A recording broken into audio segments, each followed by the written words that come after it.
standing for a moment of silence in honor of our armed forces and first responders.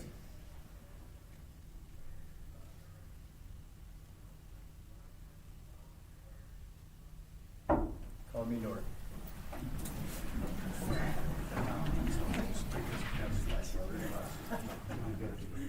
All right, we got everybody hear me? Yeah. Welcome everybody to the November meeting. I will start off and entertain a motion to accept the regular minutes of the meeting of 10/15/24. Motion. Second. Motion got all in favor? Aye. Opposed? That's carried. Recommended action, the village board opens a public hearing at 6:01 p.m. Motion. Second. All in favor? Aye. Opposed? That's carried. That's, just so everybody knows, that it's regarding the use of the wastewater treatment plant reserve funds for the payment of the Kubota Ultra Grain Cab and the Coon Knight Tow Mixer. For 70 grant 65,830, tow mixer 76,791. That's a lot of money. Yeah, I know. Recommended action, the following claims be approved and the clerk to draw the checks and pay the bills. Motion to pay the bills. And a second to pay the bills? Second. All in favor? Aye. Opposed? That's good. I'd like to open it up to public discussion. If anybody has anything to bring forward to the board at this time. Pam, would you like to come on up? We're gonna start with me, right? Okay. Well, received a phone call, end of October, I believe it was, from a resident who had some issues with her backyard neighbor. Her property backyard backs up to a driveway going in this way. She has an easement on her deed that says that she has 10 feet to be able to pull in through the back end of her property and use his driveway to get in through that way. The easement goes back to late 1800s, so it's been there a long time. And apparently there is some disruption. They don't really like each other too much, unfortunately. And the backyard neighbor decided to bring in what they call Jersey barriers to put up a fence-like area. And the way that they were installed, they come just to where the car has to turn, or a large vehicle cannot get in, emergency vehicle, anything along those lines. So they're haggling it back and forth, and it's been quite nasty. The code says it has to be kept open for emergency vehicles.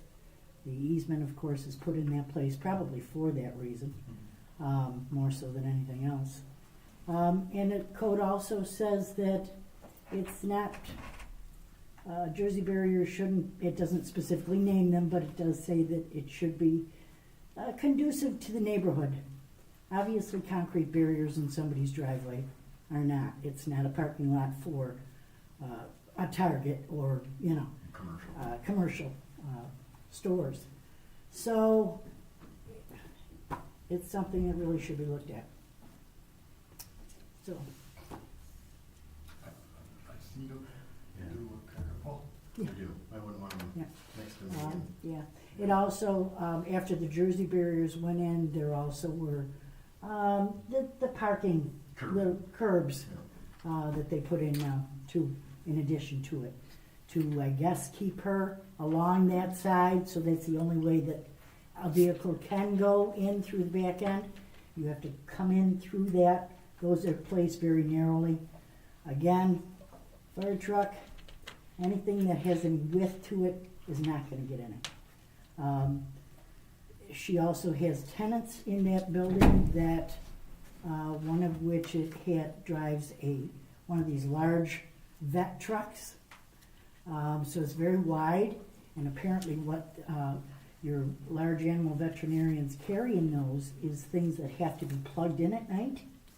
So they have to bring this into a building that they can plug in, so it stays hot for whatever it is that's in there, or refrigerated for that matter. Refrigerator. Either I way, talked to her. yeah. Yeah. So she's what she's paying. done now, to appease her tenant, is gone to her next door neighbor and said, hey, you know, if I pay it, can you allow her to park here? So, you know, it's really created some problems. And I do believe that the neighbor that has placed these here should receive a letter violating the code, because it is part of our code. And that's what I got. If I'm not, it is for sale, and Yes. it was sold, it had sold sign on it shortly after the. I haven't spoken to him, so I really don't know what happened there, whether, And then the sold sign came down. I know somebody else that did speak to him regarding it, and he did tell that person, I don't care if I sell it or don't. So, whatever, let her do what she's gotta do.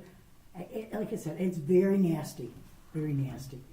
So, I don't know what you wanna do. On the other hand, we had 3 appearance tickets yesterday in front of the Honorable Judge Perry, 2 of which showed up regarding their code infractions, I guess you'd say, and 1 did not. The one that didn't has fixed what I had pictures of from the previous code enforcement officer, so I'm wondering if they didn't show up for that reason. However, there is still roofing that needs to be done, so it looks to me like they're doing it in sections, maybe as they can afford it, I don't know, but at least Doing something. they're doing something. The other 2 had excuses as to whys and wherefores, and those were adjourned until those issues are settled, but at least we're making some headway, so, Good. Thank you. okay, you're welcome. So yeah, on this topic. Oh, thank Yeah, I just want to say that Pam came to court yesterday, which was very nice, having the code enforcement officer there, so we can kind of know who does what and what roles we play. So it was good to have her here, and I appreciate the fact that she liked to see what happens after. Yeah, and she's been very active. Yeah, Well, definitely my appreciate desk shows it, because, yes, absolutely, so, thank you, Pam. Thank you. it. Good. So yeah, on this topic, I did talk to Mr. Dunn, as well as, what is her name again? Mrs. Passage. Passage, I should remember that, but, so I spoke to both of them. Doesn't sound like Mr. Dunn wants to budge, but, I firmly believe that, I wouldn't want those at my side yard. It does break our code laws. A bit different residential, commercial, that's what he was trying to say, you don't mind something down in a commercial area, or he didn't even say commercial, I just explained to him that that's in a commercial area, it's completely different. If he wants to put up a fence, as long as it is well within our codes, that would allow a vehicle, including a safety vehicle, to get back in there, that's a different story. But the way these look, they can't. Well, what happens if it's sold? Then what? Well, I think he still is on until he signs off on it. I mean, Would he be online, I guess it's responsible? sale pending. Until its deed is signed, I would imagine, Judge.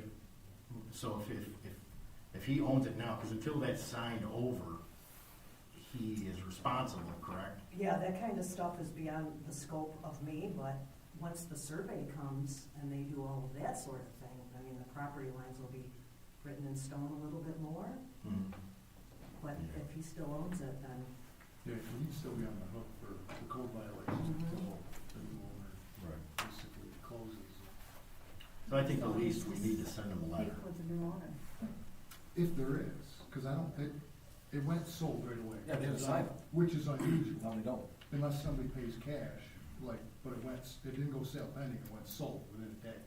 And then that has since come down, so I'm assuming it's still on the market. Apparently, it's sale pending online. I had not looked myself, and this passage was the one that told me Yeah, that. I don't. Was he violating the code? Yeah, Well, then we got to send him a letter. yeah, I think we need to send him a letter on our end, and then I know, Brenda, would you like to speak on what you mentioned before about your conversation about it? Which, we don't have any. Regarding the county? Oh, yeah, at this point, we were told that it's kind of basically out of our hands, and this needs to go between them two, and needs to go to the county courts for where everything. So, I mean, I agree we can send the letter, and then, Well, it's village code that you violate. Yeah. So as far as I can see, I would imagine that you start there. Yeah. And then if you can't get resolution, then maybe go to the county, but But then when it's a dispute with property lines, then that goes to county, that's not. Yes. Right, then it turns into civil, if I'm not mistaken. Exactly. Which I That's think she exactly plans on going that route, I certainly would, it's up to her. But I think on our end, I believe we should send a letter for, doing what we're supposed to be doing. Does everybody agree with that? Hans? Yes. All right, so we'll send them a letter. All right, thank you. Anybody else have any public discussion? Everybody quiet today. I have something. No, I guess, I do have one more. So if we There we send a go. letter, he does nothing, then we, a summons of some sort? Well, the way the other code violations have worked, if we don't get any satisfaction, we don't just stop after the first letter. Right. They'll give them another month or two, and then if it's still not removed, then another month or two. And then finally, you get to the point where, okay, we're gonna issue an appearance ticket, which is basically what has happened with these other instances. They either appear or they don't. The way the code reads is if he continues to violate, doesn't show up for court, a couple of things can happen. He can end up with 15-day jail term or $250 a day. That's not cheap. No. If we enforce it, So I think it sends a message to maybe other landlords that, listen, you can't just do this. Just because you own a great big building doesn't mean that you can inflict your wrath on everybody else. And they haven't got long. I mean, that's no secret. However, he's still violating the code. So you gotta do it. Yep, And that's how I feel. He's bullheaded. Yeah, that's what I'm hearing. I've never met him, so I don't think I'm on it. I would have gotten along with him, but he's. All right, moving. Okay, you have a public discussion? Well, I just wanna bring it to the attention of the public and the board here from Sharon By, Oh, senior citizen, she wanted me to bring this up. As to what we did with the money that the village and the Lions Club and we addressed the Lions Club here a while ago. We had the Holland Land Office come in and talk, with one of our luncheons. And we also had the, Carfield Community Band at the park, played at our chicken barbecue down there, and, Seneca Lake Boat Ride, dinner, ice cream store on the way back. nice. And the Xmas dinner for all members, Kelly old timers will be there for us. Decorating cookies, middle school band and chorus will be play and decorate cookies also at our Christmas get together next month. And sending next month's card to Veterans Hospital. Pretty much that's what we did for the summer, and that's where some of the money went. She just wanted to address the community and the board here. So what's the age limit? Do I make the cut? 85. Oh, No. close. Hans, you made it. Yeah, not quite. That's great, good things. All right, so moving on, we'll do the public safety then.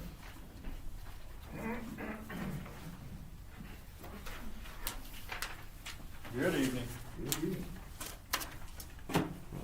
Since the last time we met, we've handled 350 complaints, 7 motor vehicle accidents, 5 domestics, 1 fraud, issued 74 traffic tickets, assisted fire and EMS about 7 times, issued 2 parking tickets, arrested 3 on mental health and took them to the hospital.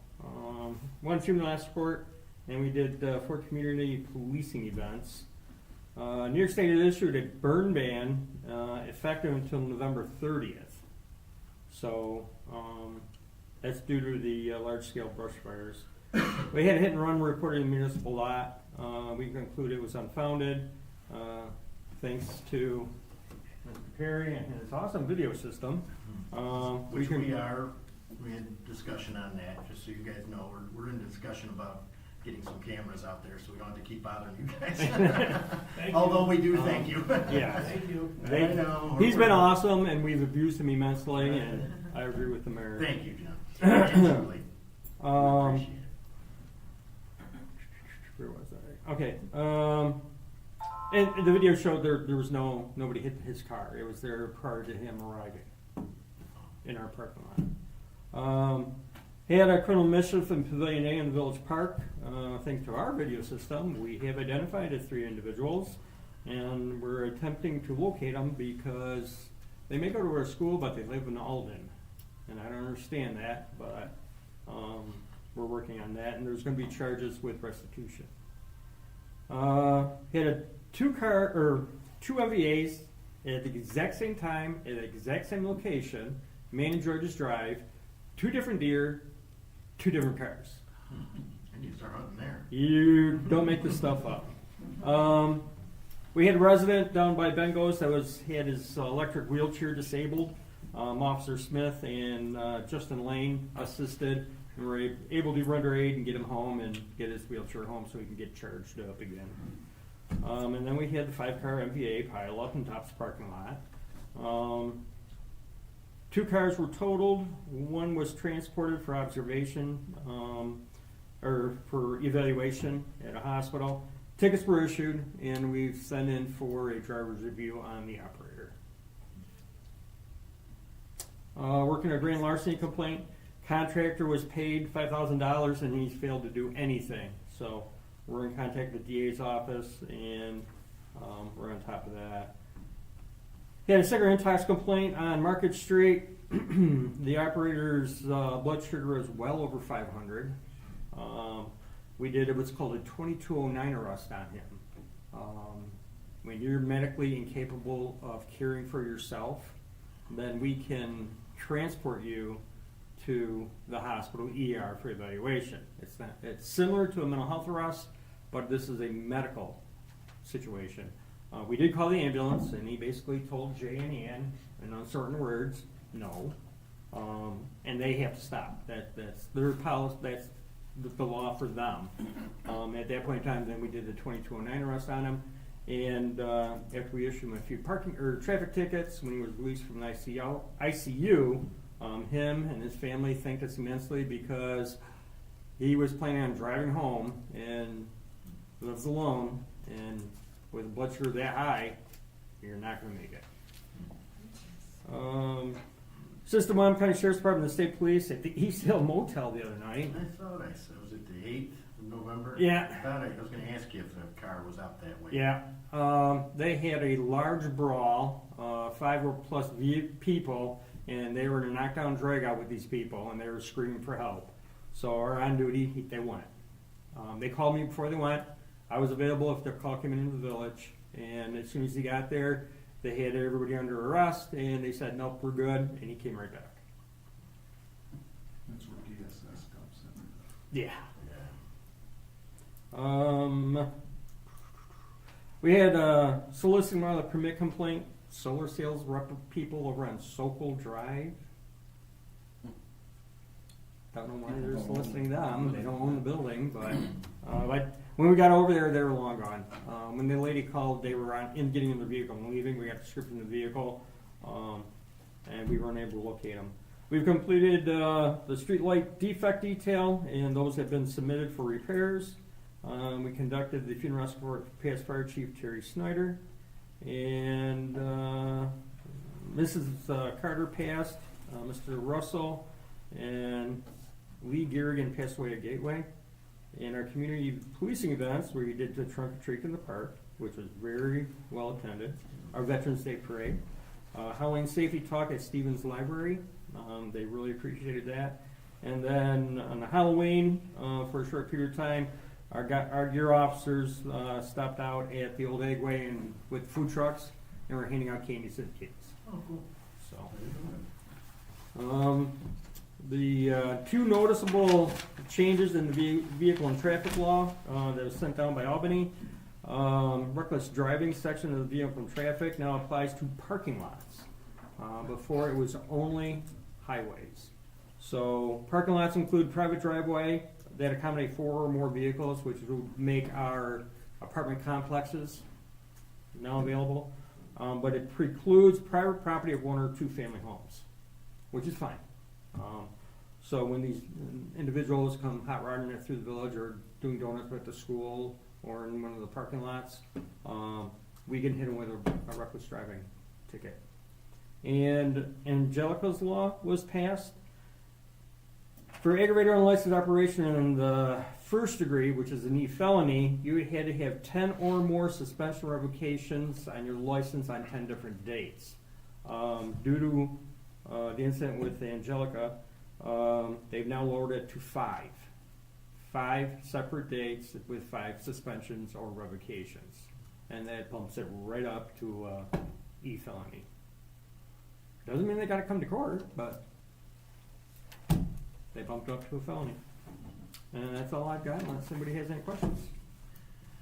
Did somebody ask me the other day, did they make jaywalking legal in New York State?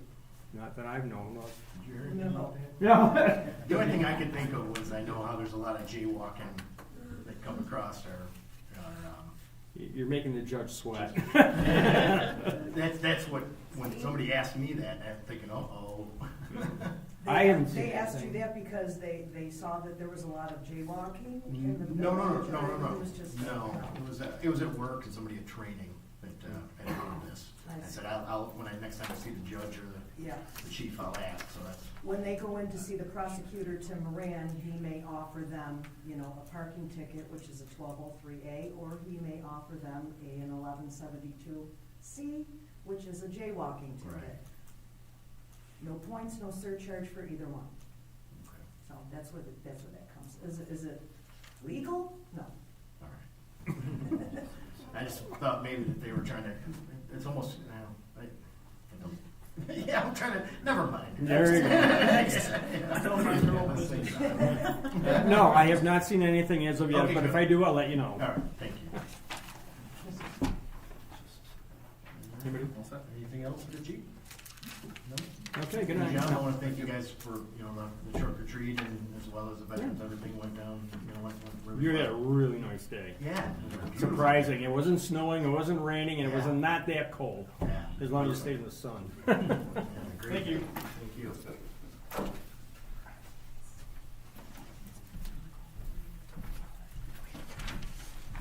How's it going? Good, how are you? Alright, so since the last time we met, we've had 34 calls, 13 in the village, 6 in the town, 5 mutual aid. We did not go to Attica Correctional at all in the last month, but we've been to Wyoming Correctional about 7 times, 4 of them for employees, 3 for inmates. Due to the county situation of going to 1 ambulance at night, so it's kind of starting to pick up for us a little bit. Mercy's still handling the secondary, but if they're all unavailable, then it comes down to us. No dispatching errors. That's probably the first time I've seen it in quite a few months. 3 school standbys. Is pretty much like lately. It's a lot of PR, doing the trunk or treat, handing out the candy, parades and stuff. I know you mentioned to me about the Corfu parade. I do plan on taking a truck there. I'm going to send it out in a message to let people know, but depending on who wants to come down and do that, I'm going to make sure no matter what that we're going to have a truck there. Be nice. It sounds like they will come out here too. Yeah, Little so mirror, pretty much. pun intended. Right. So for mutual aid, we've been requested to Warsaw. What was it? Later last month or something, mid last month. We were called out for their structure fire down on Main Street there. They're middle of the day looking for interiors. They called out as many as they could get, and we were lucky enough to send out number 1, number 2 with crews. I met everybody at the scene. They also wanted tankers. their water system isn't really the best down there, so they run tankers in the village. Yep, so. Then, we've been requested to Bennington for a brush fire, provided number 2 and number 6 over there. We've actually been called over to Bennington quite a few times in the last month, which is fine by me. You know, we're there to help them out, and they help us out when we need it. So, especially if they're short on crews, if we have somebody available here, we'll hop over there and help them out. And they do the same thing here. So we went to Wyoming for one of their shed fires, provided coverage, standby coverage. So like when their firehouse is empty due to a call, they need somebody filling in case they get a second call. So that's what we provided for them. Then we went to Bennington a couple more times. Potential rope rescue, personnel got on scene, the guy was fine. They didn't have to get him out, so that was pretty quick. Then Bennington had a chimney fire that got upgraded to a working fire. They requested all our equipment and all our trucks got out in a very timely manner, and they were not short-staffed. We had some good crews going, which to me is nice to see because it's kind of been a little while since I've seen that. You know, providing interiors what they wanted and having every truck going out with people in it. Like, I think number 1 had 5 out of 8 people, number 2 went full crew, and all the other trucks that can carry 2, they carried at least 2. Number 8 had a good crew as well. So it was nice to see, because like I said, it's been a while since I've seen every truck get out with a decent crew like that, you know, for being volunteer. Which I've handed out 5 more applications in the last few weeks. I got a couple of them. We still got to do things on our end before they get sent over to you guys. 3 of our members completed the New York State Eiffel class, so they passed it, which is great. 2 of them, they've been allowed to do limited interior firefighting operations down here. So what I mean by that is they're allowed to go in with more experienced personnel, but I don't want them going in on the front line because just with their inexperience, I don't want something happening. Let them get a little bit more time into the incident before they start going in. Or like mutual aid. If we go mutual aid, I'm more welcome to have them going in because, you know, they're not going to be on the first line in there. I want to give a thank you to the PD and the county for providing us a vehicle to use for education. My parents, they even donated a vehicle for us to use, and I give a big thank you to the DPW. They set everything up for me. They provided a spot up there. I noticed that they had like a little area where they dump all their spoils, like milled up blacktop, concrete chunks, all that kind of stuff. It was all cleared out. Now, asked Craig, I'm like, hey, is there any chance that we could use that? And he's like, yep. I'm like, okay. Can you put the cars up there for me? Yep, no problem. Had everything set up for me, and I give a big thank you to them guys for setting that up for us, because it gave a lot of our newer members extrication training, because the county doesn't always give state classes with that. I think it's been a little bit since the last time they did a class, so it gave these guys some experience of working with the tools. And then the next week we went to Warsaw and did it all over again. So they got a little bit more training, a little bit more familiarization with it. Dean already mentioned about the burn ban. They've already deployed multiple different fire companies around the area down that way. I didn't want to say anything down there because you're lucky to have some people come down here during the day. You know, been getting a little tight. Thankfully, the fire was on a weekend. You had people around. And then, you know, anybody that showed up for Terry's funeral, thank you for coming. You know, Terry was a 30-year member with us. He was the chief when I first joined, and he provided a lot of guidance and a lot of mentorship to a lot of guys. And I even looked up to him, saw the way that he ran things as chief, and if pretty much for me to be in this spot, I kind of wanted to run things the way that he kind of had it. Because I think he did pretty well as chief, and you know, I've dealt with a lot of chiefs between here and even the Syracuse area, and I still think he was one of the better ones. Couldn't agree And- more, he's definitely a pillar. It's truly sucks that, you know, he's gone, but he will be truly missed, and he was always a good guy to talk to. But I ain't got really much else. If you guys got any questions, you know. Questions? Well, thank you guys. Thank you, appreciate it. Jade, you want anything, or ambulance, or? No, okay. So we'll move on to the DPW. I got one.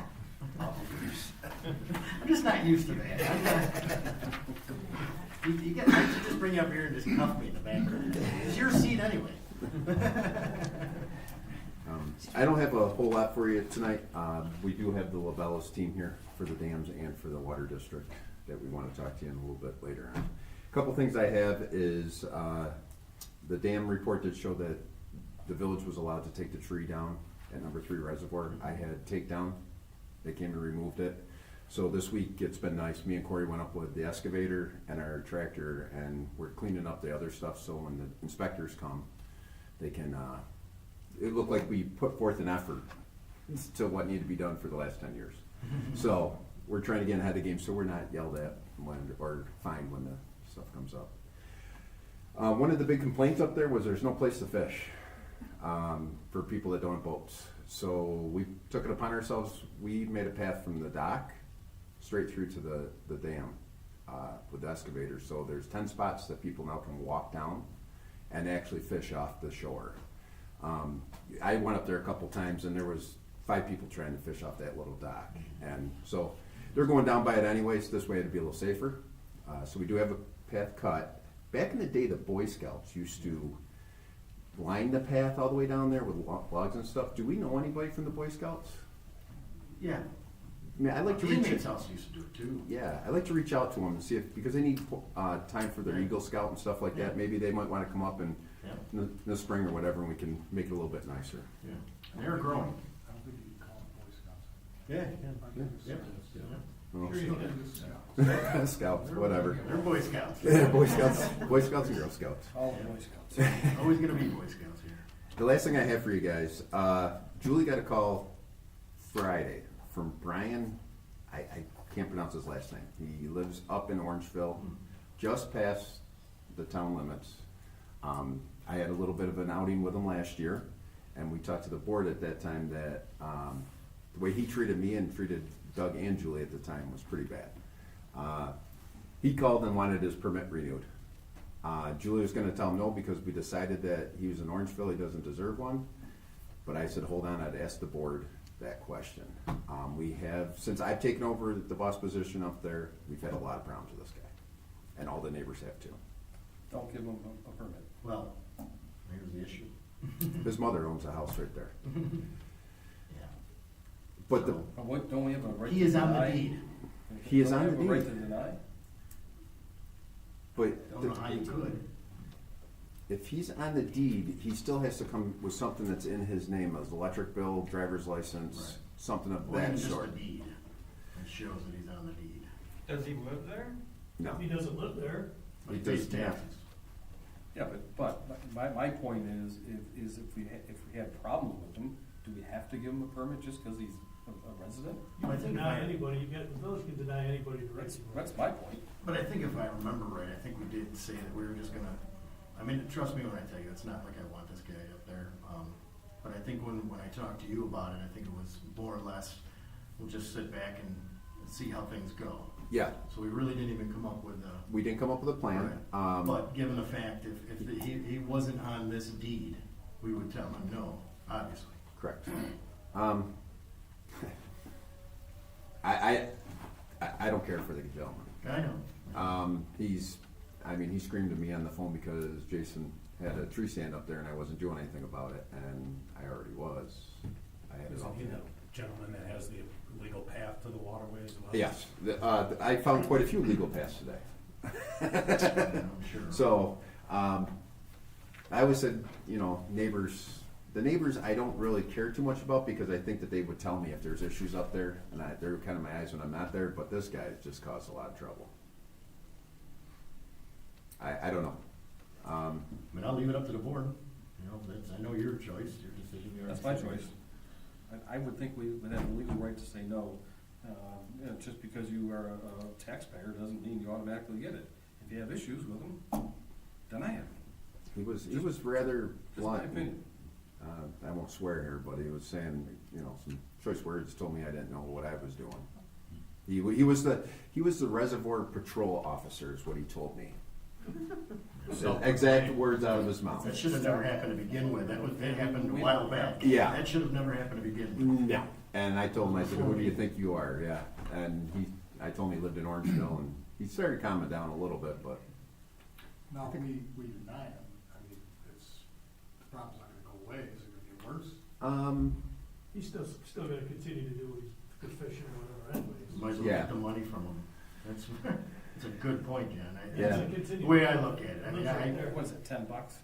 no, for, it's 50 if he wants ice fish. Or you could just wait for them to catch him and then fine him. That's your two choices. I'll leave it up to the board. Unless we need to have a conversation that says he needs to, you know, maybe be a little bit better of a person. Oh, without a doubt, yeah, I think that And then should we be- give him one more shot or something. Is he destructive? No, he's just, it's crazy. Like, he's got every neighbor up there and arms. There's a few neighbors up there. Yeah.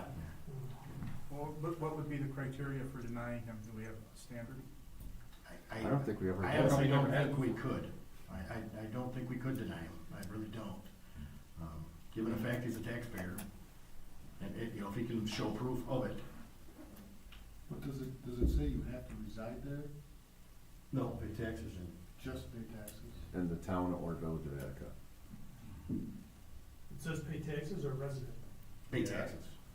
That's what it says, pay taxes. I thought it said resident. Residents. Pay I taxes. thought it always says resident of the town or village. We can double check, I'm pretty sure it's pay taxes. Why don't we do a little bit of background and we'll bring it back to you. The guy doesn't need one today, because I don't think we don't start selling them, Brendan, until what, April? Yeah, so we got a few months. It's not something that needs to be, but I just wanna bring it to your attention, cause I told Julie, tell him no right now. I gotta Yeah, I think about talked to it. Julie about it. Yeah, I gotta think about it a little bit. Might make him think a little bit I stronger guess about it. we should all look the rules over. And maybe revisit them and see if we wanna come up with different ones, cause they're outdated. Well, we did change them. When we updated the Yeah. ice fishing. Yeah. Ice fishing, and then we made it to. Town I and believe village. is taxpayer. 99.9% sure, but that .1, we could look into and. Yeah, I'll bring it back to you guys in December.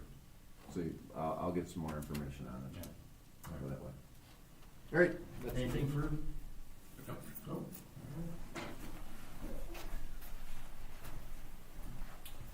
Short and sweet. Since the last time that we talked back in October, we've done some considerable work on our belt filter press. It's an original piece of equipment, just doing a lot of like maintenance work. It's old, but we're getting through it. Made a lot of progress today, so that's nice. So we did have to order some parts for it, some pneumatic pistons and some air bellows as well, which are they're expensive, but it was $3,400 total combined, but it's one of our most integral pieces of equipment, so we have no choice. The SCBAs, the fire department got theirs certified. We were pressing, the DEC came that day. We didn't get ours down there, and neither did the water plant, but we took those to Duval to have them certified. We had to take our 4-gas meter anyway that we used for confined space entry, so it was really no harm, no foul. It's the same price. We had to go up there anyway. So we have the weekly rental for that right now, and Monday they'll have everything done. I talked to them today, so we'll be able to pick everything up on Monday. With the DEC, we had the Village of Attica was selected first in Region 9, all of Western New York, to be the first ones for PFAS testing in our biosolids. So this is something that Matt has had to deal with, and if you guys have any specific questions, but it's going to be a big thing coming down the line in terms of our effluent permit, as well as it's going to probably be written into their next drinking water permit. It went well. All they do is take samples, influent, effluent, and then the biosolids, but we had to actively be pressing for them to prepare it, so they had to do the sampling. That was really it. We had an issue with the lab from PACE with our quarterly biosolids. Was able to rectify that and get in contact with our DEC rep for biosolids. Her name is Marion Buckley. Had a conversation, have a paper trail, everything, no harm, again, no harm, no foul. But the lab didn't pick up the samples 1 week, then misplaced the samples. So a month and a half later, we actually had the samples that were supposed to be ran for our quarterly. But everything's all good with that. And then we completed our wet testing for the year of 2024 as well last month for our final quarter. So barring anything happens, we've had great results the first 3 quarters. We should be good to go until through 2029. So that's what I got. You guys have any questions? Anybody even know what he said? They're coming up with new terms and acronyms as fast as they can, it seems like. Everything's a 5-letter acronym. It stands for a word this long. Thank you, Doug. You did a good job. All right. So, did you want to? You want to do that next, or does anyone got anything from Craig? But, well, it's okay. You want to go? You want me to go first? Sure. I'll hand out. Oh, thank you. Brief handouts from me here for reference. Thank you. Thank you. Also, yeah, we got these. Yeah, those should look very familiar. Excuse me, I'm losing my voice a little bit. I think I did too much screaming at the TV about sports events over the weekend. In any case, I'm hoping to mention a little blurb about 3 different projects. And my name is Matt Higgins. I'm a civil engineer with Labella. I hope I'm becoming a familiar face. The one I'd like to start with is a transmission main project being pursued jointly with the town. Tonight there's a resolution to be considered by the board to, in essence, advance this into the town's court for the town's next step, which would be to consider forming a water district in the town that would include the parcels in this extension 1 as shown in the map on that front sheet. What the resolution does is it voices the support of the village for a certain amount of cost sharing related to the debt service of the project if it were to move forward. And so the couple of things I'd like to stress about this is that it is still very early in this process. We're not quite on step A of steps A through Z, but we're probably still at like the 25% phase toward construction. What this resolution would do is it would, if you look at the second page of your handout, there's a row highlighted there, and it's a bunch of numbers.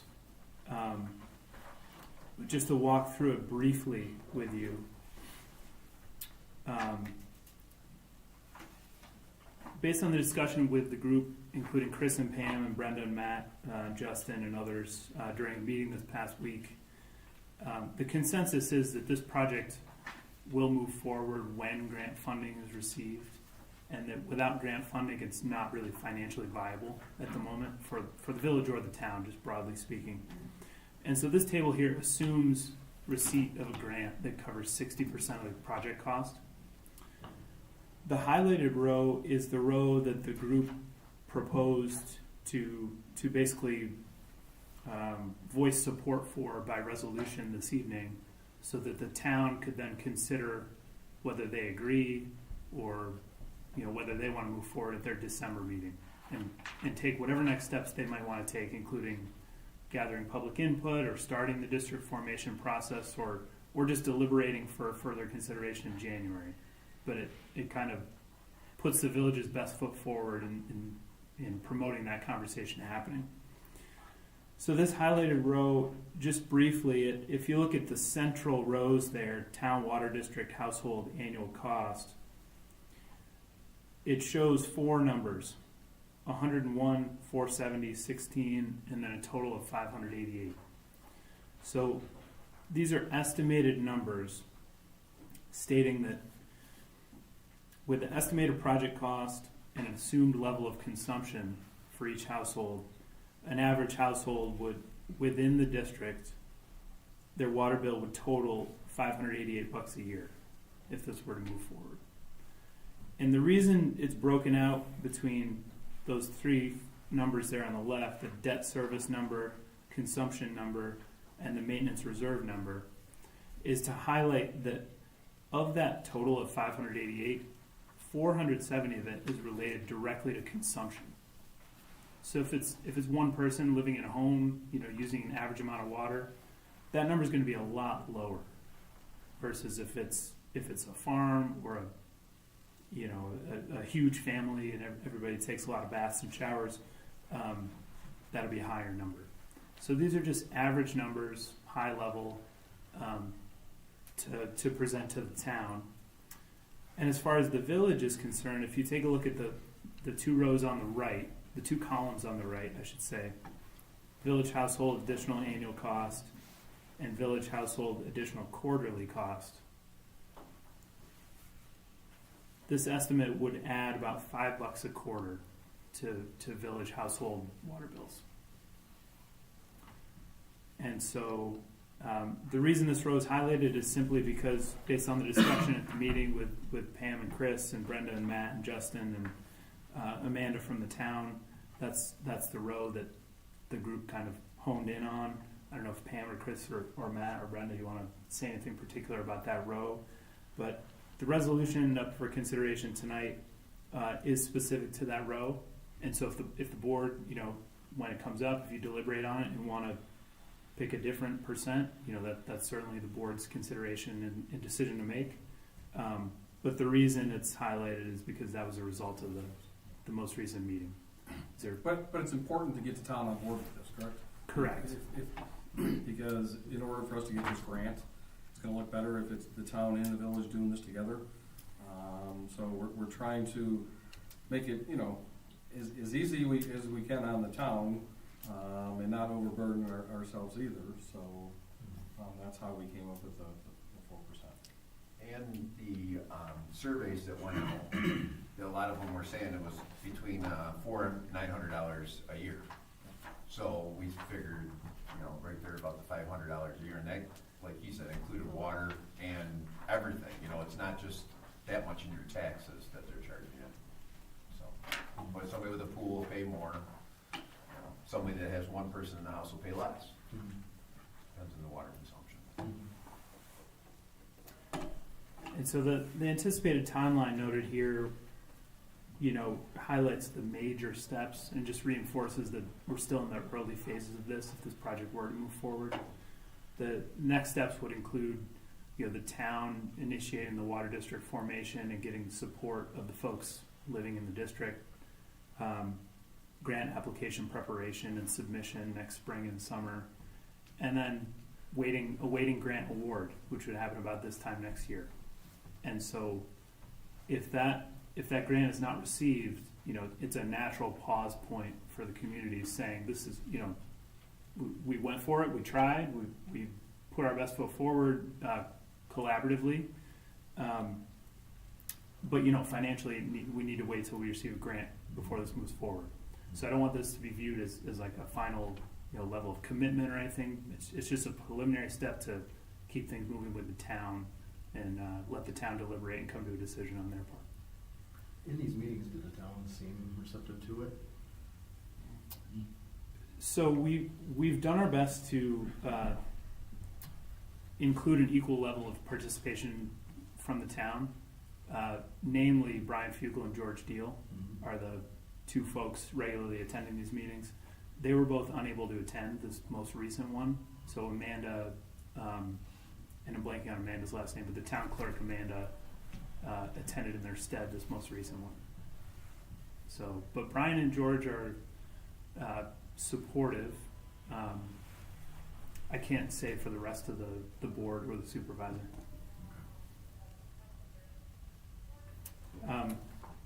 Just briefly, the other two, are there any questions about that? No, we've definitely discussed this for quite some time. Yeah. Now we're just kind of waiting on the town more than anything else. Mm-hmm. Did you? Tim ran today on that too. Okay. Okay. I'm not so sure that, our town supervisor is 100% enthusiastic over the idea of being at their meetings.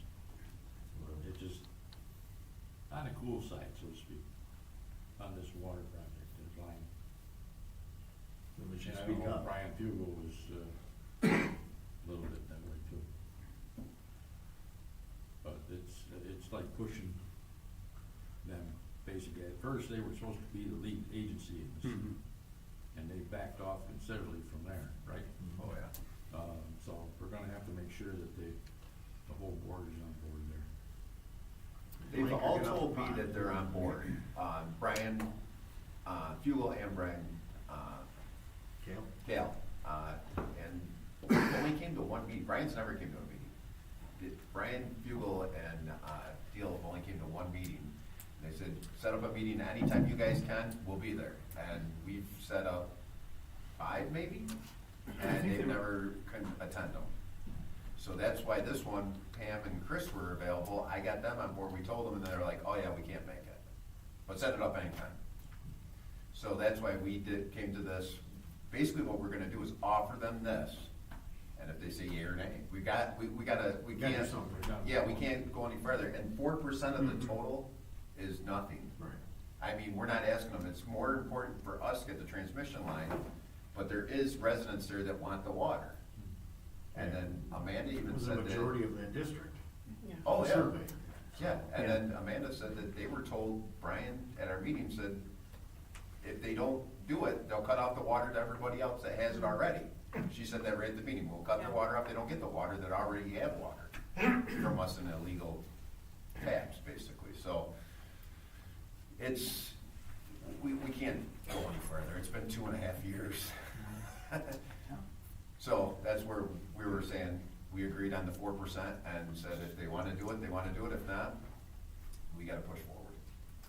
And so there are 2 ways to form the district for the town, and the town supervisors voiced that they won't just be passing a resolution to form it, they'll be forming it by petition. And so that'll require the support of 50% of the residents and 50% of the assessed property value in the district. So the town will have to, those two levels of support will have to be surpassed to move forward with district formation. So they'll need to either record that level of support or garner it, or do what they need to do if they do intend to form it and push this forward. I'll reach out to Brian this week. Okay.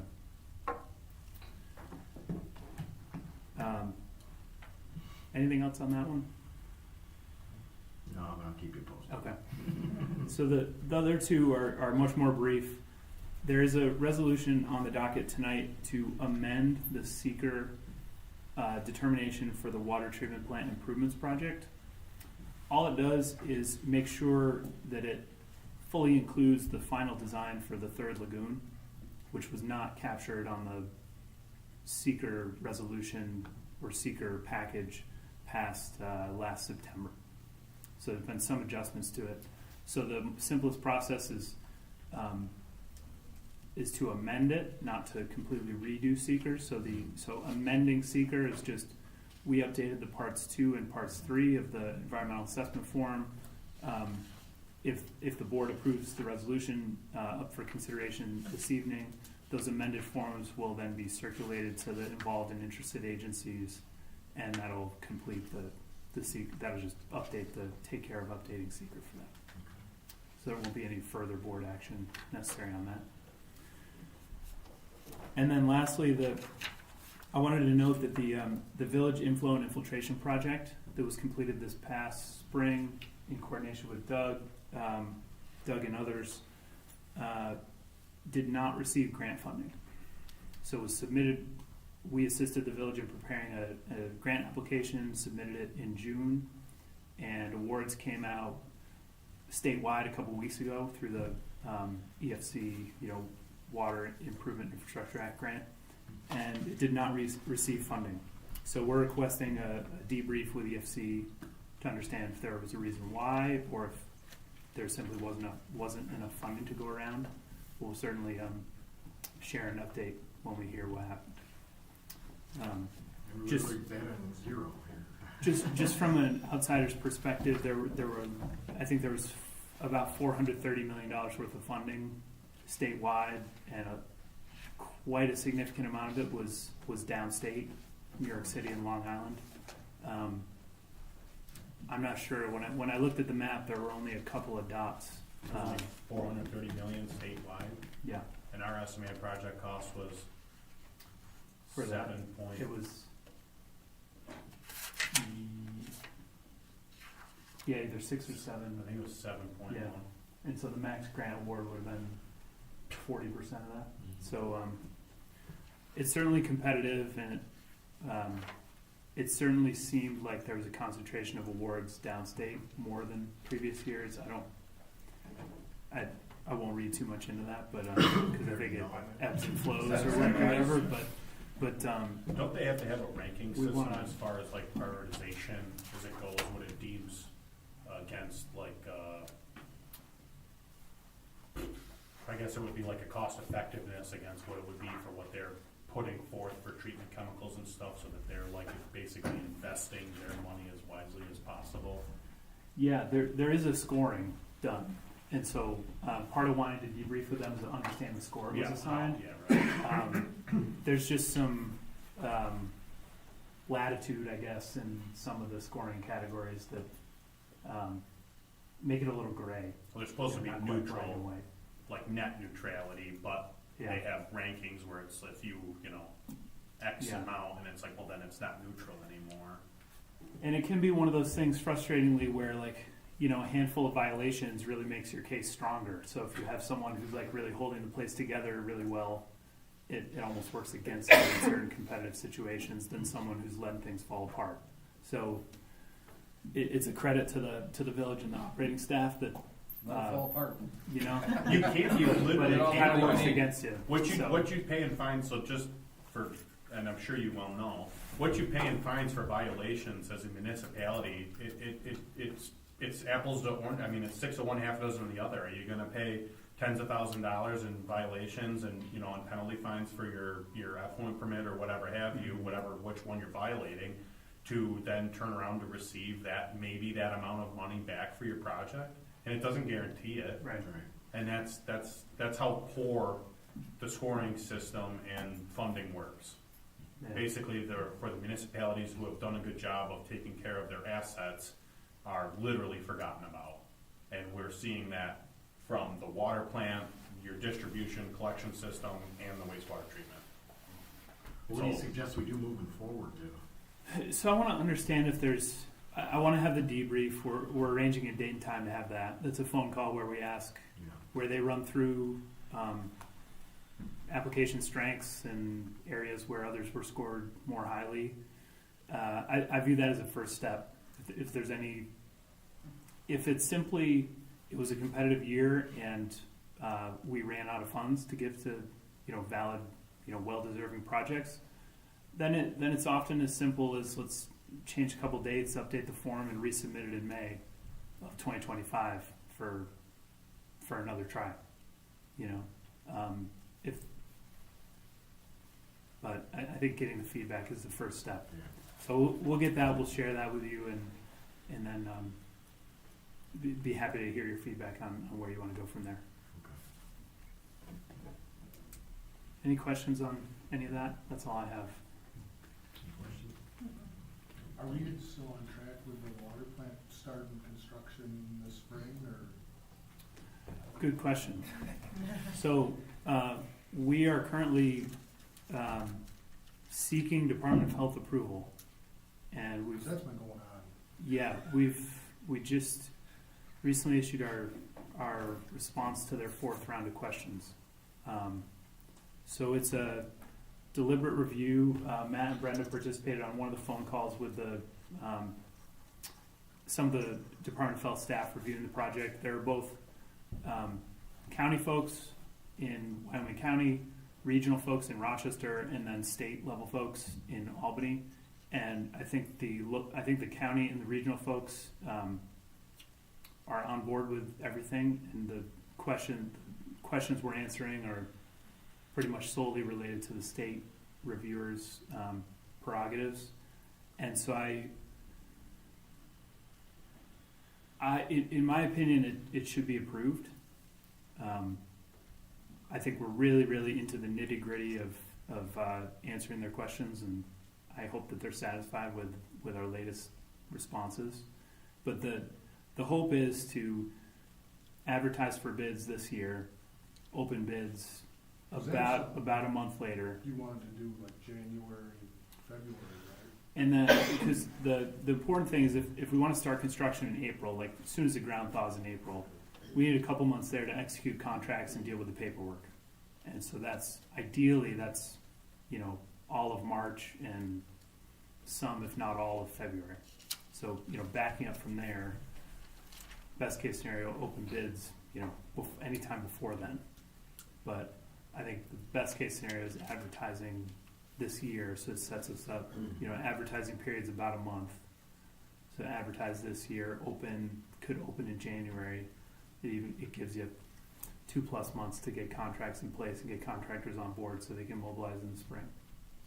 So we're still shooting for that. I was thankful that Matt and Brenda joined one of the recent calls with Department of Health, because it just gives a little flavor for trying to jump over that hurdle of getting that approval. I think we're close. I wish I could tell you something. I wish keeps me up at night that I can't tell you something more definitive than that. It definitely makes us nervous. But it is, The Department yeah. of Health again. But Yeah. It sounded positive from what I heard. She said that she would, It looked good. she would rush it. She'd Yeah. do it in a couple Yeah. weeks Yeah. instead Yeah. of, she said it'd be a month or two, and then she said, at the end of me telling her bubble gum and duct tape is not working anymore, Yeah. then she goes, oh, we need to do this a little quicker then. And I said, yes. So we just need to stay on them. Yeah, so we're staying on them. Yeah. Thank you. Thanks.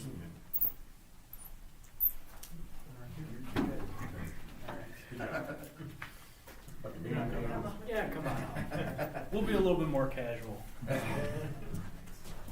We're a couple of new faces for most everybody. Also with Labella, we're on the dam and hydropower side. So my name's Don Lucas. I'm an engineer with Labella. My background's in mechanical engineering, dams and hydropower, construction, maintenance, a little bit of dam safety. Caroline Whedon, she's our team lead with the dam and hydropower group. She focuses heavily on dam safety, as well as hydropower maintenance and construction. So we came tonight to kind of talk through the report we put together regarding Lower Dam, and then a couple smaller items with your other dams. After reviewing the 2017 engineering assessment, getting a feel for your facility and some of the different deficiencies that were noted with your dams and your system, we put together an options analysis.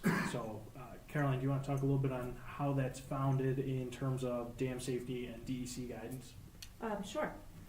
So, about a year ago, we made a trip out here for the first time and met with Matt and toured your dam system.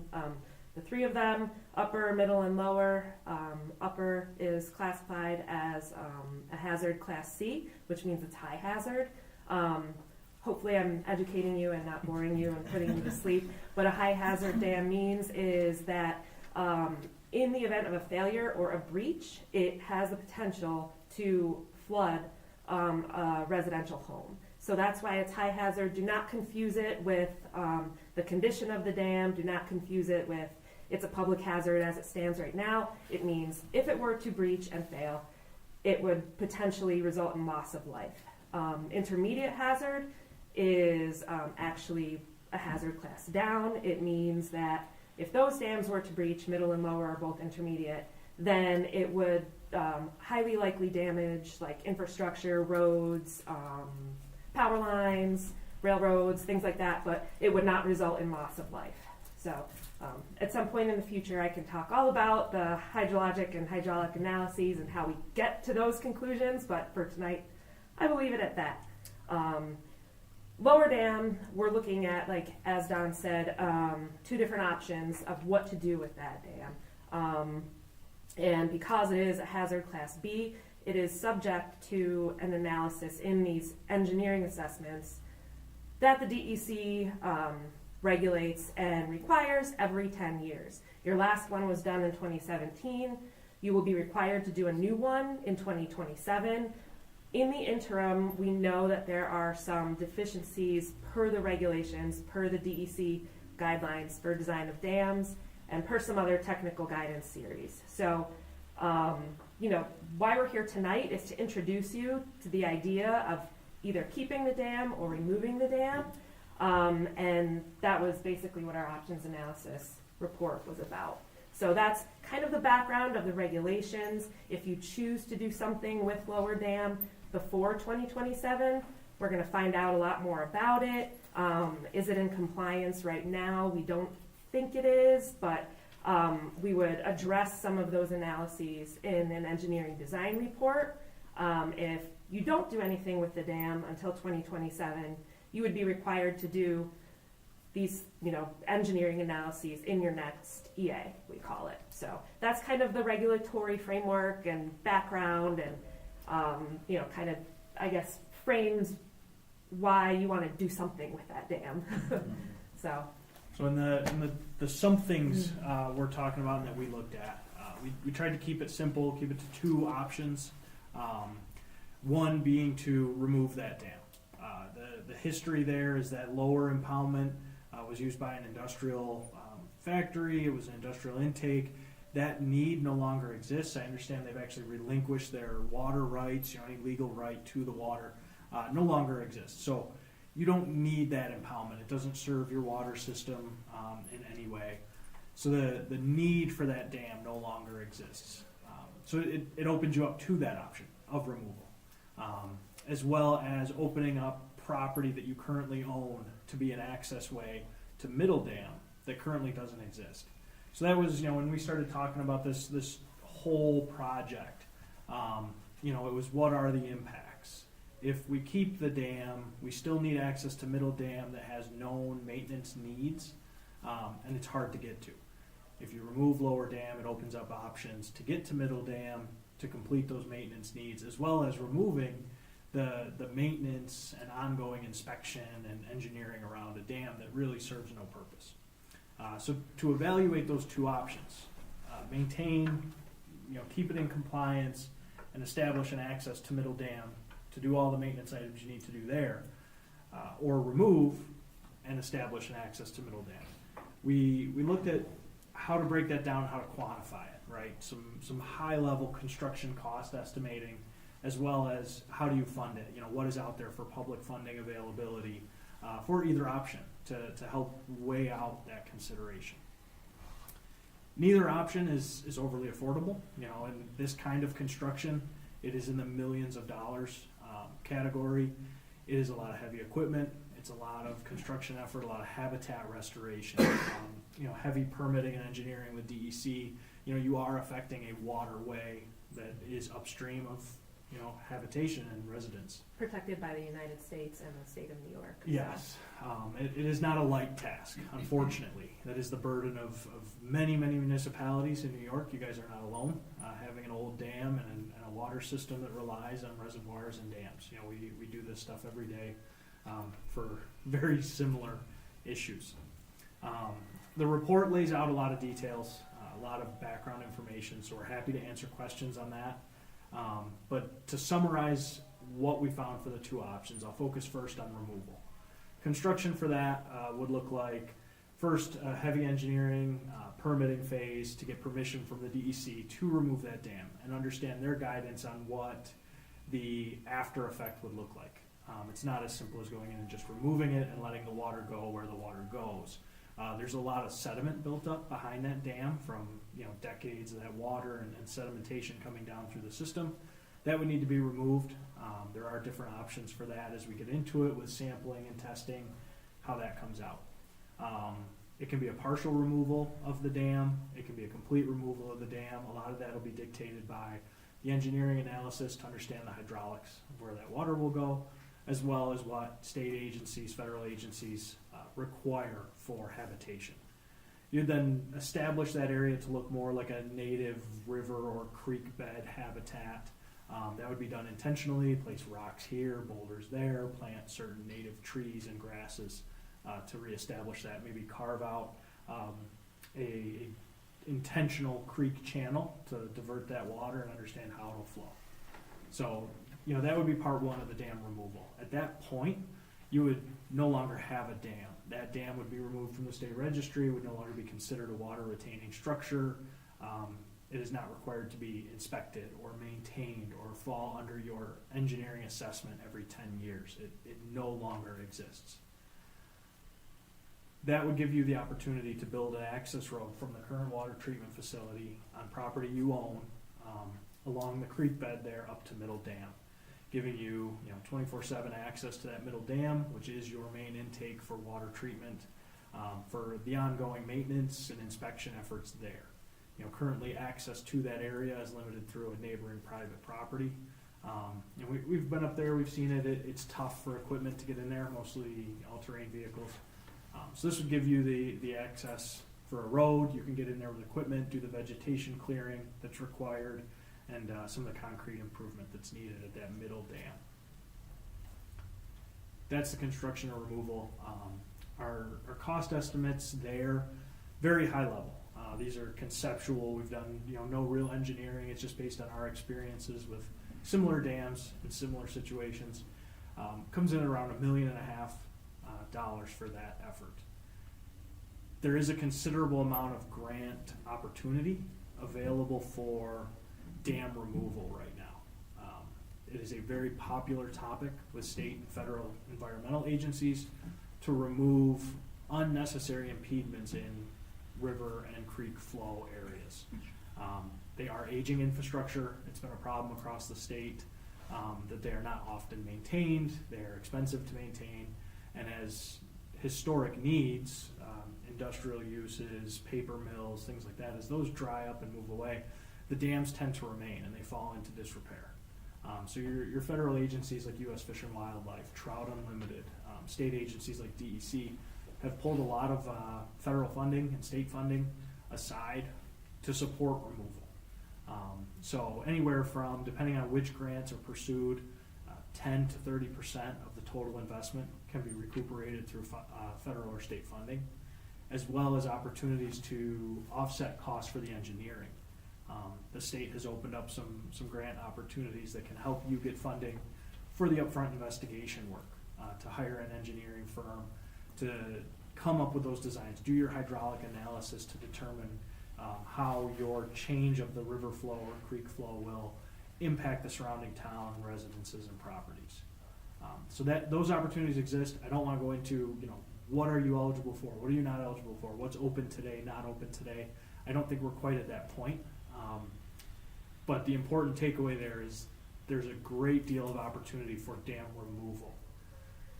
So switching gears from removal to maintenance and improvement, the construction effort there is a little different. We still have to remove that sediment. We still have to get in behind the dam, drain the impoundment down, do a lot of the heavy equipment excavation work, a lot of upfront engineering to determine exactly how the dam falls into or out of compliance with state guidelines and expectations. Once we know that, then we can design a construction package for exactly what you would need at that lower dam. Just general scale of construction there, we're looking more like the $2.5 million range. And that cost comes in that you're preserving what exists, you're adding to it, you're modifying it. Typically what we see is anchoring for stability, so a lot of drilling and pinning and concrete work. We know we need to change the way your low-level outlet valve and gate currently operates, so that's a pretty significant infrastructure change through your dam. So those costs are higher. It's a different construction effort. The other costs to consider there are the ongoing inspection and maintenance efforts. You know, it's included in your engineering assessment. So rather than that 10-year effort focusing on 2 dams, it's focusing on 3 dams. So you would, keeping that keeps your 10-year cost for that engineering effort at 100%, whereas if that dam didn't exist, you'd reduce that cost by about 30%. You're going to have DEC coming in every year or 2 to take a look at it, do their typical inspections, vegetation clearing, things like that that are required. Right now, those costs would continue. So those are the costs, $2.5 million to keep and maintain the dams, about what we expect. But the more alarming consideration when it comes to the costs is the lack of funding and support for that. There are not many grants available. There are some for maintaining your infrastructure that exists, an aging dam or a deteriorating dam. Fairly limited, and they are focused very heavily on dams that serve an impoundment purpose, right? If it's your water intake or if it's serving a hydropower facility or, elements like that. This dam's not serving those purposes, which would make grant funding less likely and harder to obtain. Obviously we could still pursue that and would still pursue it if that was the direction that the village chose to go. But just to be clear, those are very limited options for outside funding. Yeah, similar to the scoring system that you see in all state grants. There's, what is the purpose of the dam? What is the condition rating of the dam? Is it unsound? Is it unsafe? Lower Dam has not been, kind of in the same spirit of what we were just talking about. It has not been classified as unsound and unsafe. So presumably it was scored quite a bit lower in the grant funding scheme of things. So that's what we looked at.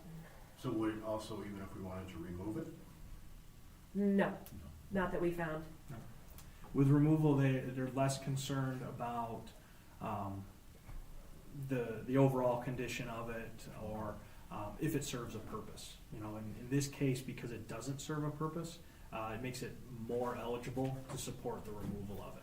Your agencies like Fish and Wildlife and Trout Unlimited are going to see it simply as a barrier in an existing habitat, a structure that does not need to be there. And you had 2 overtopping events in 2018 and 2019, which leads us to believe that any work that had been done to it or the original design is not in compliance with DEC guidelines on design of dams. So that spillway capacity is highly likely not adequate to pass the design flood. So once we find that out, that would inform the design upgrades if you wanted to keep or modify the dam, and it could be quite significant. So and we really want to just remember that if that dam fails, then that's not exactly great news. And it had a partial failure with the 2 overtopping events in 18 and 19 already.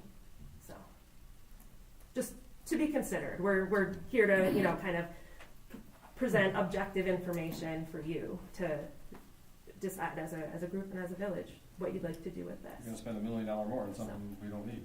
Yeah. And not use it. And we might get more money on the grant. That doesn't make a lot of sense. If we did away with it, from what I understand, we would be, more chances of getting a grant. Correct. But By it would just still, doing away with it. still only cover, did you say 10 to 30%? 10 to 30%, depending on That's the still not a lot. That's Still still, 70%, we'd have to yeah. put The forth. thing is, if you keep it, now you've got to, from what I'm following you, the cost of making it proper is gonna be expensive, and the possibility of getting a grant is less. correct.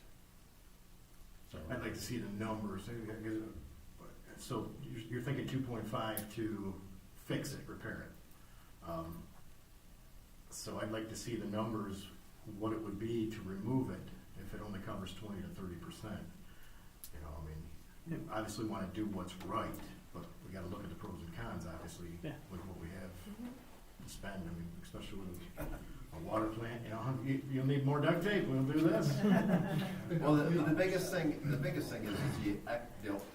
I'm gonna bash them a little bit. The old engineering firm that we had told DEC to pound salt on the phone with me and Doug Post when we were from the first when overtopped. And they said, the only way we're gonna allow you guys to repair that dam, because we're gonna pay out of my reserves to do it, is if you fix everything that's wrong with all 3 dams. That was our last conversation we had with DEC. So they're not willing to work with us. That's the problem I have, is now they're coming every year or 2 and going, hey, you gotta fix this. And number 3, we need millions. I mean, it's not 1.5, it's $8 million to repair that one that's had stuff put on it. I can't really tick off the DEC anymore. That's where I'm coming from. It's like we're trying to do baby steps, that's where we're removing trees ourselves. We're trying to do all this stuff to keep them from, like Dougie said, giving us huge fines. Because that's a dangerous dam. Number 3 would flood Attica. If it wasn't let loose. Which also does help you score better on a grant funding possibility. Right. So because it is a higher hazard class dam, it has more significant problems, and it is used for a primary potable drinking water source. All those things would give you an A. So, No, so something needs to be done by 2027, or We gotta just have the form, the engineering form redone, that basically will just say that I removed the tree at number 3, because that's really all that was completed. no, but I'm saying, like, is this something that needs to be done by 2027? No, to remove the lower dam, no. They would probably come and say something to me by then, to say like, you haven't done anything since. But it'll pass the 10-year. Oh yeah, it'll probably start being fines. so I don't think so. So by 2027, what the village will need to do is hire an engineering firm to redo this engineering assessment.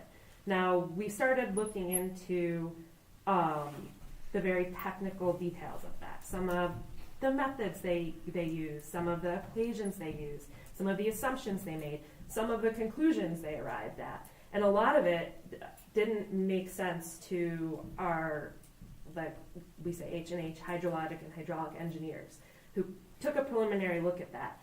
So going back, to what I said in the beginning, if you choose to do something with the lower dam before 2027, then we would redo all of those analyses by requirement to even get a permit either way to modify, remove, upgrade that dam by the DEC. So the results of that likely, I think, would tell us that the spillway capacity is inadequate. It doesn't pass the design flood. And it possibly doesn't pass factors of safety of stability either. If you don't do anything until 2027, you would do another engineering assessment and you'd find those results then, and then you would have the DEC say, okay, now you absolutely need to do something, whether it's remove or repair. So again, that analysis is by no means completed because we're not required to do it right now either way, but that's where, professionally where we see this going. Does that make sense? Yeah. Okay. I know it can get pretty technical. 3 years from now. So one way or another, you gotta do it within the next 2 years. Yeah. You either gotta do it now or you gotta do it in 2027. So why not do it now and find out what you're gonna have to do and then you can plan. Well, I think that's the obvious part about it. We have to find out what we need to do, what our options really are. I think we kind of know, but. Yeah, and our purpose here today is to help inform you which way you'd like to go with the options. And if it's you're saying, hey, I'd really like some more information or to dig a little deeper, we're still not sure, then we can try to help you with that too. Let me ask you this, Does doing that study now extend that 10 years? If you did it in 2025, would it go to 2035? No, Or because did they it's still only say in 2027 you gotta do it again? it's only a piece of the engineering assessment report. There's several other pieces, So including. either way, you still gotta do something in 2027. Yeah, you could use the data and the analysis and the modeling. We use, Army Corps modeling, but you could use that in your 2027 report. Like that is something that the village would Yeah, so that would be purchase from us and. whatever else has to be done. Yeah, so I mean, it's certainly a valid analysis to be used in the engineering assessment required in 2027.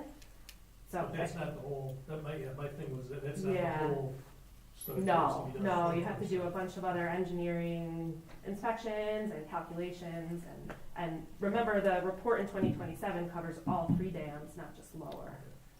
I get that. So, And I mean, yeah. let's be honest, even if we said, let's do something today, the way the state works, it's not gonna be done, it's not gonna, Years. if we Right. decided to remove it today, it's not gonna be gone by 2027. Correct. No, that's- No. Need to get this. So let me ask you guys, maybe put you on the spot. That's why we're here, to be on the spot. Well, the simplest question, I know you don't, I don't know how much engineer background you guys do have, but based on the knowledge you have, what would you guys do? I'll field it. I'll play ball. Yeah. That is the tough question, and so I want to be clear, right? When we sit in this seat a lot as consultants, and in that world of do we keep it, do we get rid of it? How does this fit? Especially around drinking water, it's a contentious issue. Fortunately, this isn't your reservoir. It was somebody else's play pond. So without that need, that use for the impoundment, the dam really poses to you guys more of a liability than it does a benefit. Now, if you came in and said, hey, we really need that impoundment for some other purpose, and it could be a benefit to you, then it bolsters the argument of let's keep it, let's invest in the dam, and we keep this impoundment. Your drinking water comes from upper dam. It comes into your system through middle dam. That lower dam right now serves no benefit to the village. So if it's going to eat up your cost, To me, it's a no-brainer. And that, I mean, that was for WSP. There's no questions. And they're gone. They're gone, they're still paying us, but they haven't eliminated their electric bill over there, they capped the line and. Yeah, but they're done. done. I mean, they're Right, we never haven't coming gotten back. anything in writing back from them yet. Not yet, but. Yeah, so they're right now, technically, they still, if they decided to change it and run it, there's nothing we can do, because we don't have anything in writing from them releasing us from them. They're capping the wells. Yeah, but, Yeah, and I did send a thing in there, so they had to have something from our water plant that said that they were given to the DEC to try to cancel their speedies permit. So that's their first step, and it takes a while to cancel your speedies And we permit, would which is never DEC. need that for drinking water. We did talk to Matt and Derek on the other hand, and we're gonna see about, because there's pumps and everything there, if we could take water, if we ever had an issue with number 2, and run water up there. The cost was really, with the amount of the cost that the plant was taking on right now to build a new plant, it was a couple $1 million more to get that set up to be able to get it, and we don't have that. Right. And Carolyn had a great point the day that we went up and did the drone footage. She said, if people really like this because it's a historical dam, it's got the slate and everything, she said, why can't you take a few pieces and put it down to a historical building and put a little plaque on it, said this was our first dam, we could build a little triangle down there. And people wanted to see the historical part of it because it is historical. Built in 1879. Yeah, we don't have to just dispose of all of it, we can make like a little shrine of it somewhere. But if anyone's gone up to number 2 reservoir, going down that with a tractor to mow that, it's a little sketchy. And I gotta mow it 5 times a year. With your concrete improvements at Middle Dam that you need, Yeah, you oh can't yeah. get a truck in there. You can't get an excavator down there. It's pretty So that- scary. And our water lines that go from number 2 to the plant are all underwater in the side of the hill. So if they're leaking, we have no idea. There's full water. So if they were leaking and there was a problem with a severed line that's coming down there, one of those lines, we would have no clue. We would chase our tails until you drain number 2, and it would take a week or 2 to have all the water come out of the hillside to know if there was a water leak. But that road that you would put in to go to number 2, the water lines would be right to your side. So if you ever had to do a repair, an excavator could get to it to do a repair. So there is a lot of positives by having that drained for the water plants side of it. And it's worth noting that our intent isn't to, provide like an opinion or recommendation, right? Very intentionally in our report, we try to stay objective and offer the information, but in spirit of the question. That's my thought. Thank you. the way I look at it is, you said about $1.5 million, we can get about 30%, so 70% of it's our cost, it's $1,050,000. If we maintain it, and spend $2.5 million, and then we're gonna have to keep spending money all the time to retain it and fix it and have inspections, and I don't see why you'd even consider keeping it. So it's roughly $1.5 million to approximately. Yeah. Yeah, and it's $2.5 million to fix it. If you get the With very little or no Value. money out there. No value either. I mean, just listening to you when you were speaking, I kind of thought that your opinion, whether you wanted to give it or not, was pretty much to do away with that dam and go from there. I mean, I can see the same thing what you're saying is, it don't make sense to spend money on it if it's no value. Why keep maintaining it? Are you good with the customer, Texas Brine, right? Yeah. Are you clear with that though? They're gone. They're gone, and there's no way they could ask you to open that back up. They're building in Niagara Falls is a parking lot. So the water line that came from that place is gone, and there's no possible way that they could ever have us. And that's been shut down for over a year now, right? 3 3 years? They haven't taken a drop of water for less than 5 years. They just kept on paying the bill. Yeah. And that's something like before we would drain that impoundment, part of the permitting legal effort, would be to do something similar to a title search or a claims search and determine that there is no legal draw for that water.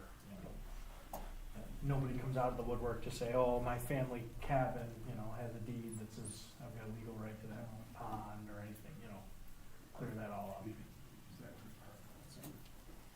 If you get to 2027 with the dam report finalized after the EA and submitted, if the DEC comes back with their, what would be, I guess would be assumed as more negative more negative comments about that dam, would that potentially increase like your score, like we talked about, for like a fund when you go to look for that funding for removal?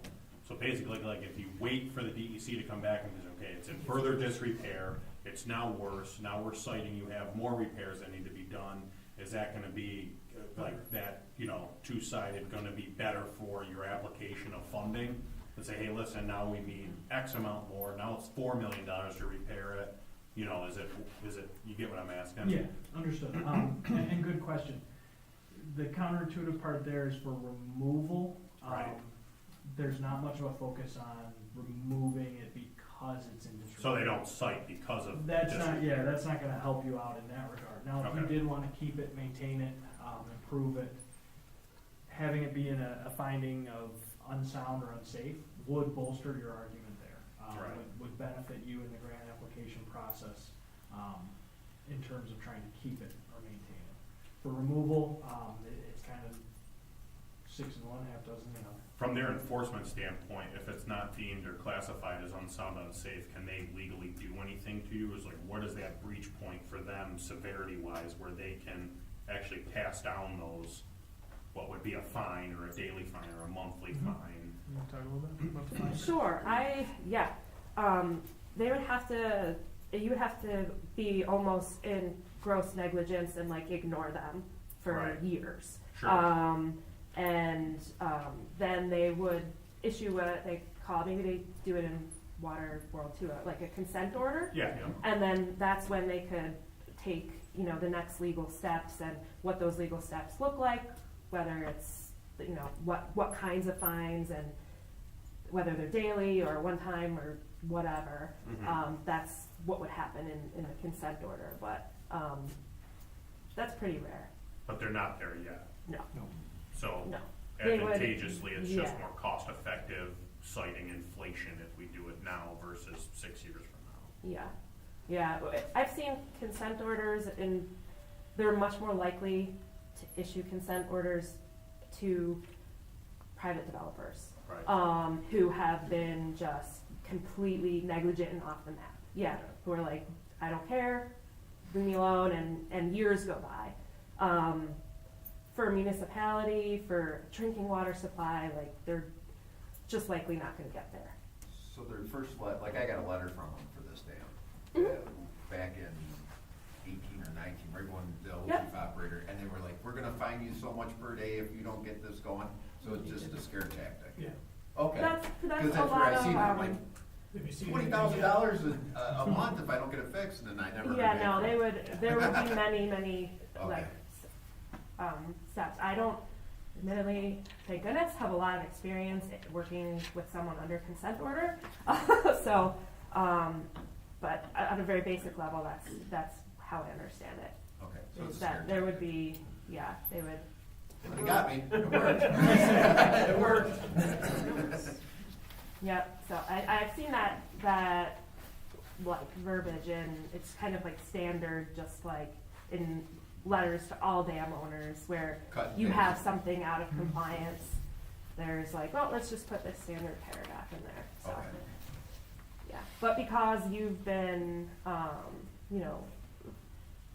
in contact with, I think it's Sarah, Sarah, both out here, yeah. And, every 2 years she comes out and looks at, upper, and every 4 years she'll come out and look at lower and middle. So, last time she was out here was 2023. I actually, contacted her and got that letter from her inspection letter. She won't be out here again till next summer. Okay. So, at which point, they would ask for plans and schedules to improve, to address your deficiencies, which you would give her before you'd have to even neglect all of that before you'd arrive at consent order, so. I got time. So we're not there yet. Don't be scared. Sleep tonight. You're in a good spot. You've taken steps towards rectifying some of those deficiencies. With DEC, that goes a long way. Just partnering with us for an options analysis it shows that you're working with engineering firms to understand what you have. You've removed that tree. That kind of good faith goes a long way with the DEC, because they're used to coming in and saying, hey, look, this was a deficiency 20 years ago. It was a deficiency 10 years ago. It was a deficiency 2 years ago. You've done nothing. It's gotten worse. What are you going to do? And people shrug. And that, in this case, that's not what you're doing. You're actively working towards it, and they recognize that. Well, and we'll submit, we'll submit a letter next year when we've done you're completed with the tree removal and the shotcrete application, and say, hey, here's, what you noticed, DEC, and, what we said we would do, and we've done it, and here's the record. And they're gonna be like, oh, Attica's great, they've addressed these deficiencies. Okay. We'll So go if from that's the there. case, So, then money best spent is, why don't we just do the EA for 2027 and see what they say at that point, before you willingly sign up for 70% of $1.5 million, you know what I mean? If they come back with 17 more remarks, I mean, I'm only speaking, I don't mean to, but I'm well aware that the village doesn't have unlimited funds. You know. that's an option. For them to actually Certainly put in not. writing of what you see as like a severity wise of, those negative comments about the shortcomings and deficiencies of lower. The correct thing to do is to raise it, how we pay. That's where lies the issue. You guys see where the money is, what we can get, we got a lot of tools, possibly this and possibly that, but, as you can see, our grant, isn't working out so well. Yeah. Oh, So I guess, we look into it further and, push forward with, I believe, the option would be to remove them. And then just we gotta see what it's all about money. And Yeah, we're- it's all we're bleeding. Absolutely, We're bleeding, so, yeah, Yeah. I get it. Is there anything else, Matt? You're costing us a lot of money, man. I know, 1984, guys, remember that? That's what the plan was. Okay. So anybody questions? Oh, yeah. I used to swim. No more questions. It's a lot of information, so. That used to be, We're gonna take up a GoFundMe here. There you go. Now, if questions do come up, please feel free to reach out anytime, or, I know Brenda and Matt have our emails too, so. I think we're Anything. leaning towards basically going to the renewal. Well, I think that's what we'd like, yeah, but Looks like again, Either way, there's more, engineering and analysis, that you would do in front of either option, so.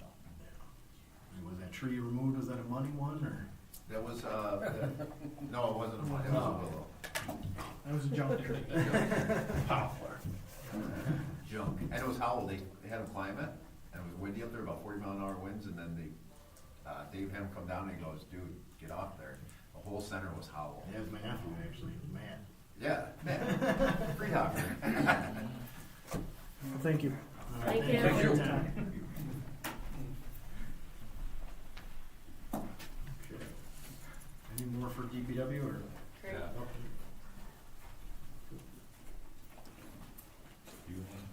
No, you're the one taking notes. Pam and I met with Craig, and the first thing we got into is picking up the leaves. It seems like we're a little behind the eight ball in some respects because they all came down pretty much at the same time, and we've had a lot of wind the last few days and weeks, so they're blowing around, and but they are picking them up. Did they come up? Did they pick them up on Stevens? Okay, because that was one of the areas where the road was about one lane width because of the leaves, so at least they got Stevens done, and they're working on it. And one thing came up that one street took George's, I think. Well, George's. Yeah, it took a day and a half just to pick up the leaves that were on that street. And then they had a breakdown, which cost some time of loss. And the subject came up that if that goes down, the leaf picker, that they go back to what they used to do years ago, was pick it up with the lift and the truck. And I guess they did go to that here the other day when it was down, right? Yeah, yes. So they're working on it, and hopefully they'll get everything picked up before the first snowfall. Patching is done. They've done that last week. Finished that up pretty much. The vet's banners are coming down, and the Christmas stuff is going up. Christmas decorations and that. Equipment is ready for our first snowfall. Hopefully won't be for a while yet, but I guess we're in pretty good shape as far as being ready. Craig is off. He couldn't come tonight he's at a funeral, I guess today. He was off today, attend the funeral. I asked him about the AYA water line, and that has been shut off, so that we don't have the problem we had there that one time. Did they pull the meter? I'm not sure if they pulled the meter, but the water is shut off. Right. Well, they shut it off before and nobody pulled the meter, and that's what happened. No, they turned it back on. They turned it back on. They needed the water for a project. Yeah. They're supposed to get a hold of them to let them know when it was gonna be done, Right. and they didn't, and that's when. But in the past, they've always pulled the meter. Yeah, I don't know if they did or not, I'm just saying that they turned it back on. Yeah, well, they turned it, they turned it back on, then never shut it off. That was where the problem was, because they never told us to turn it back off, or they never turned it off even, so it is off, the water line's off. While the meter is still there or not, I don't know. I can maybe check with Craig and see can you check with them and make sure that they did take the meter? Speed bumps in the park, gone. Bathrooms, I think he's talking about shutting those down this week. I thought you said you already shut them down. Just the pool house. Yeah, the big one was still open. Yeah, so that should be done by the end of the week. Question also came up is the ice rink. Are we gonna have an ice rink, or aren't we? I guess our winters have been so poor that if we have an ice rink, it might be maybe a day or two that somebody can skate. It just isn't We haven't had a day or feasible. two. Yeah, for the last 3 years, we just haven't been able to have much of any kind of an ice rink, so I guess if it's up to the board here as a whole, but my recommendation is that we just, why put the money and effort into putting a skate rink there for maybe a day or two of benefit, if that. Well, if we were gonna do it, we were gonna move it over to where. Well, they tried with the water in there and it didn't work. So I know there's a group that started to come up with something, but I don't know if that's gonna come to fruition, the ice rink event center. But, yeah, you know, Mother Nature's has not been good for the ice rink past at least few years. Oh, yeah. Just take a fighting with it. Maybe a day or two at best. Like I say, there hasn't been even been a day or two. Yeah. Very sparse. Yeah, the ground's gotta freeze, and it's just, the ground is not froze in years. Yeah, that ground never freezes, you're never gonna make ice. And the only other thing is, I asked him about the electric to the splash pad, because then we had that surge that did a number on our pump. That is disconnected, so that can't happen again. He took care of that. So we're all right there for the splash pad as far as, hopefully no damage like it was when last year, I guess it was. That's it for DPW, unless you got questions. Nope. I was just gonna comment how well our DPW does relief cleanup after lunch and how Warsaw does it. Our village does a phenomenal job. Yeah. Good. Inefficient. Anything to add? No comment. I've heard nothing but good for the most part. But yeah, it's, I'm sure it's tough. I think this year, to me, I think everybody raked their leaves. I've never seen so many people rake their leaves. I was one of them. I normally don't. I mow them. But I actually did leaf blow mine this year. I think it was because of real nice weather that we had. Everybody was outside, which is great. But yeah, I've never seen so many leaf piles on every street since I've lived in this village. But you're always gonna have some downfalls, and Like Batavia, I go through Batavia a lot, and they're not so good. Well, I mean, I just watching Warsaw do it, they got 10 guys, it must be their entire department, and they got leaf blowers and skid loaders and dump trucks, and, I mean, it's a production. I mean, ours, we got a truck and a guy that goes around, and they do a hell of a job. I think it should be mentioned to him that they probably should have a rake with them though. They used to. Because I know they used to. I know some of mine blown a little bit, I guess maybe too far, but it looked to me like it could have just been raked another foot. But, That was mentioned last year. what was it? Used to keep a couple of rakes on the truck. Yeah, it was used to, you know, so just keep it right on the side of the truck, you know, and bungee corded or whatever, and secure, and just rake a little bit. So, other than that, yeah, I mean, I'm not complaining, they're there, I'll just push them another couple feet. So, all right, anything more from DPW?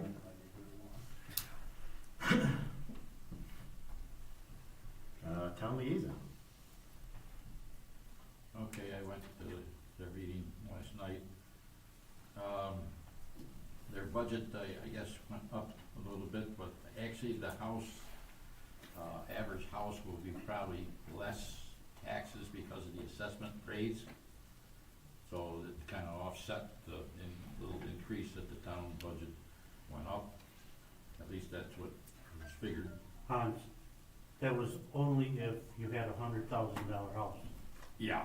It wasn't because nobody kept $100,000 house, they raised all the assessments. Yeah. So everybody's taxes are going up. Well, yeah, there is, I can't remember what the percentages are. And they couldn't tell us how many houses did not go up.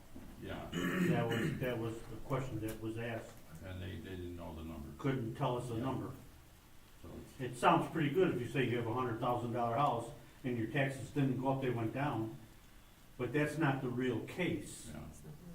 You know, he said, if you have $100,000 house and your assessment did not change, your taxes would go down. Well, yeah, because everybody else's assessments went up. Yeah. But that's kind of a statement of nothing.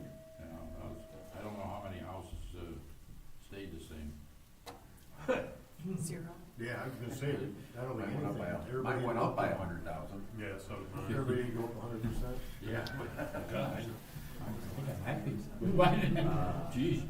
Okay. Well, it went up, but not 100%. No, to 100%. Okay. Oh my, yeah, one.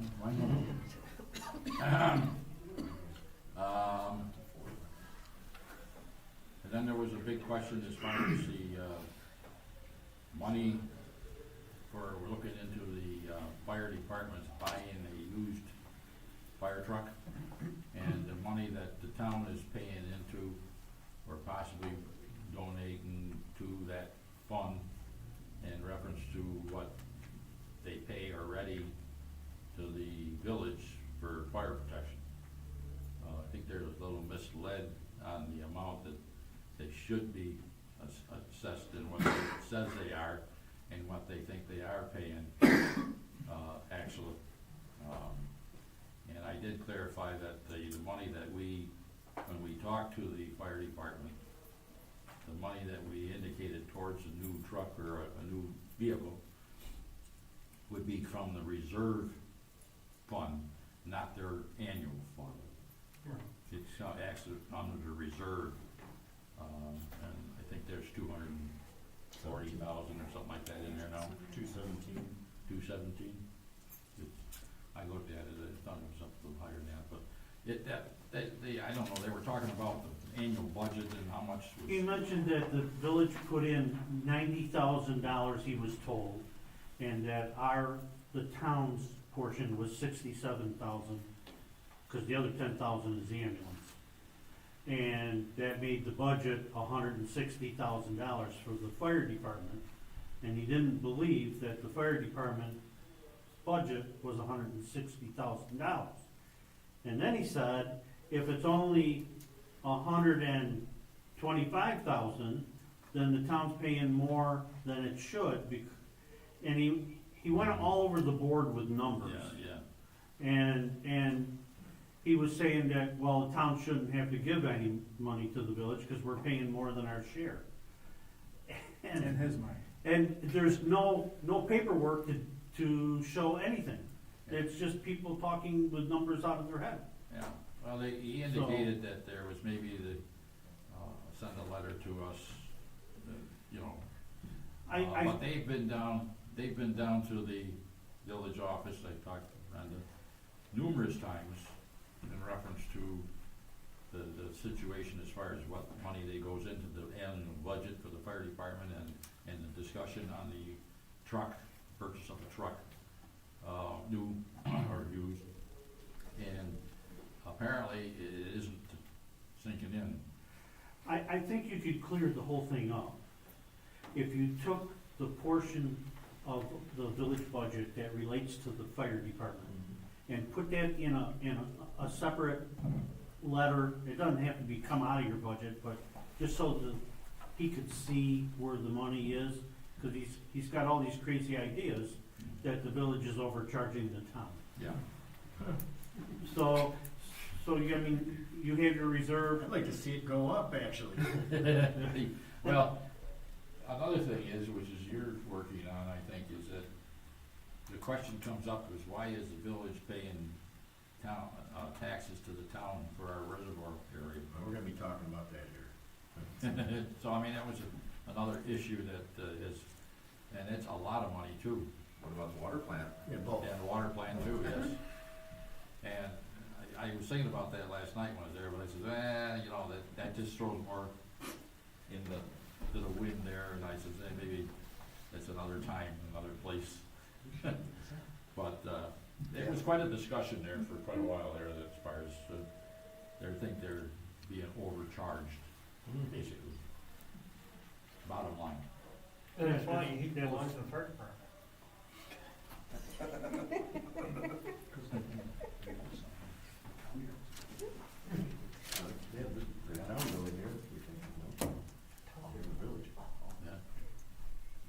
Yeah, it's a conversation. I brought it up to him here not too long ago. Here, we're gonna talk about it. I know you were working on it. But it's hard getting him. He's a busy man, apparently. So, I think your best friend would be having the numbers in your hand. Would be your best friend. That would be fact. He couldn't challenge it. You can find it on public record. The village budget's right online for anybody to see. The line item for the fire department, I'm certain is in. I know that, but you're asking him to do something. I mean, if they would make the fair, I want to contribute to the truck, whether it's used or new. no.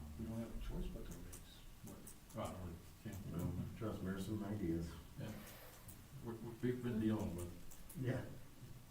you and I, but. Let me sit at the table again here, so. Yeah, I'm sure.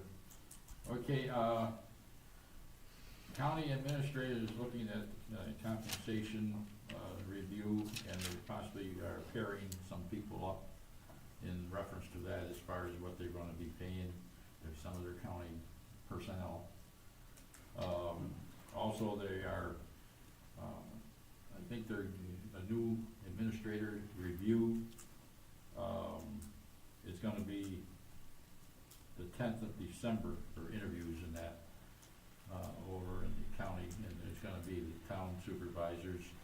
There will be a chance to interview the individuals and review the applicants and so on and so forth, along with other people, and they're gonna be making a decision. I don't know if it's gonna be on the 10th, but it'll be either that day or shortly thereafter. So, What is that for Was it- the hospital CEO? yeah, The hospital. hospital.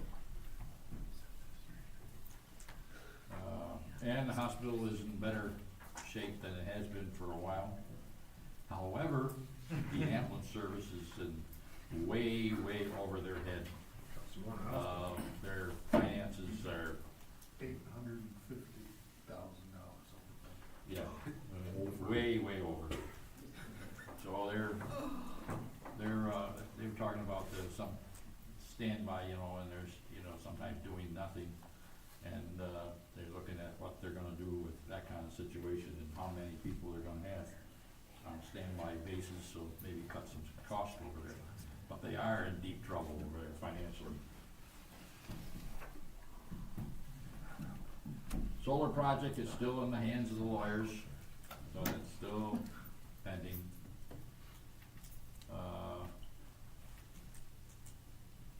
And they purchased a trailer. I made a motion last night to purchase a trailer for about $20,000 to haul the poles and stuff like that. I Well, guess. all their big equipment Equipment. around the town, Yeah. and then sluice pipes and stuff. Yeah. Which makes sense. I can't believe they never had one. It blew my mind to find Well, out. they put it on a truck, it could be dangerous kind of situation there. Yeah, they needed one. And I think that's pretty much it. Gary wasn't at the meeting, of course, he's not here either, he must be on vacation or something. Wisco. Yeah. All right, moving on to village administrator. Things have been going well, we've been meeting with the foreman, been doing well, helping each other, and it's good. That's it? That's it. I'm keeping it simple, tonight's been long. Matt, you don't have to stick around. I'm good, I'm happy. He's taking it in. Appreciate you sticking around. We have set up cots here. Okay, so old business. Any old business?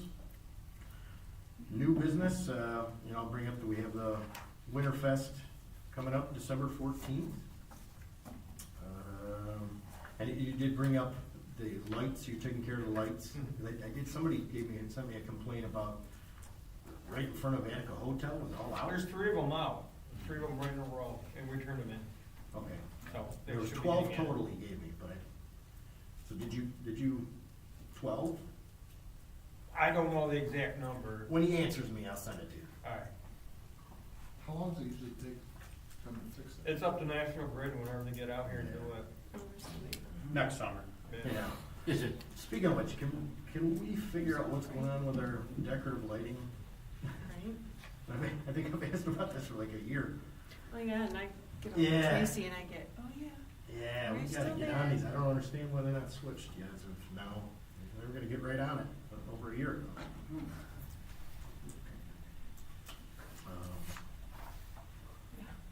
Anything else for new business? No? All right.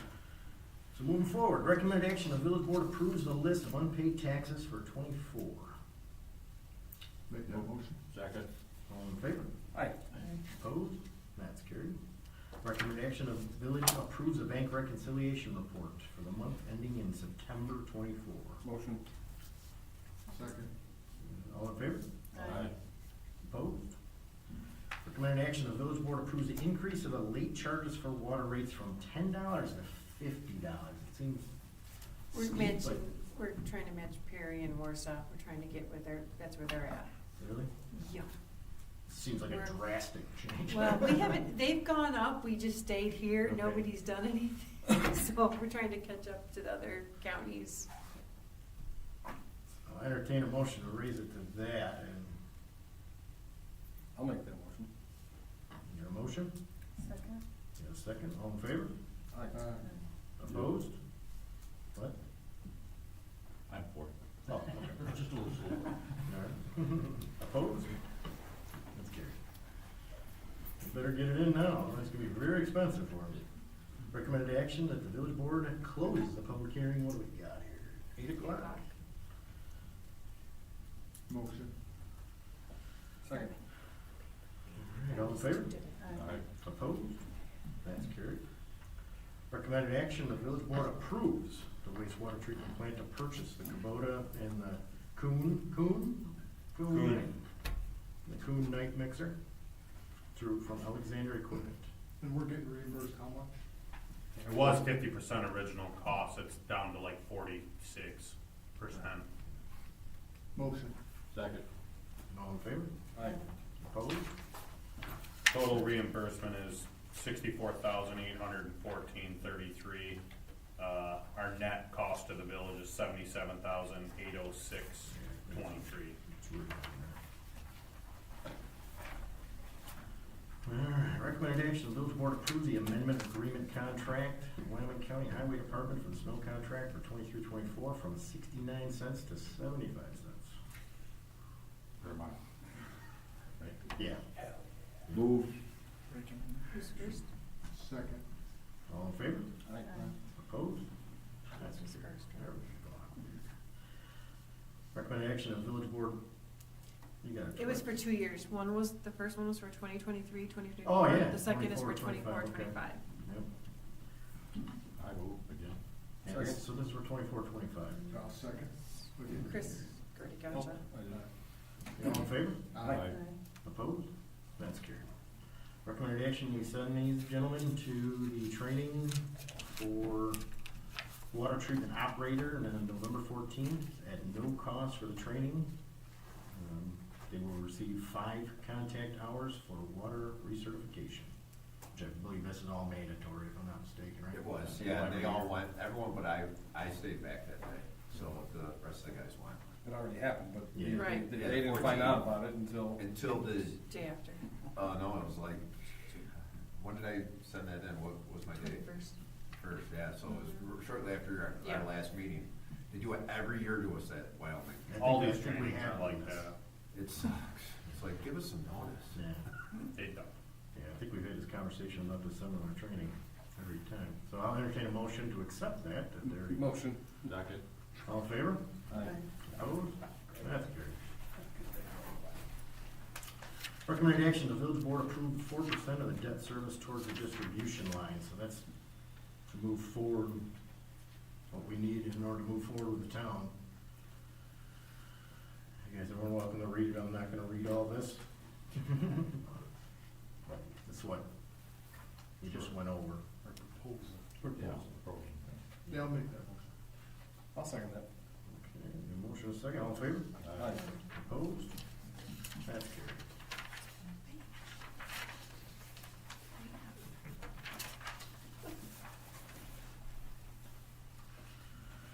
All right, so this is a resolution to support a continued and increased state aid for local governments. Wait, Yeah.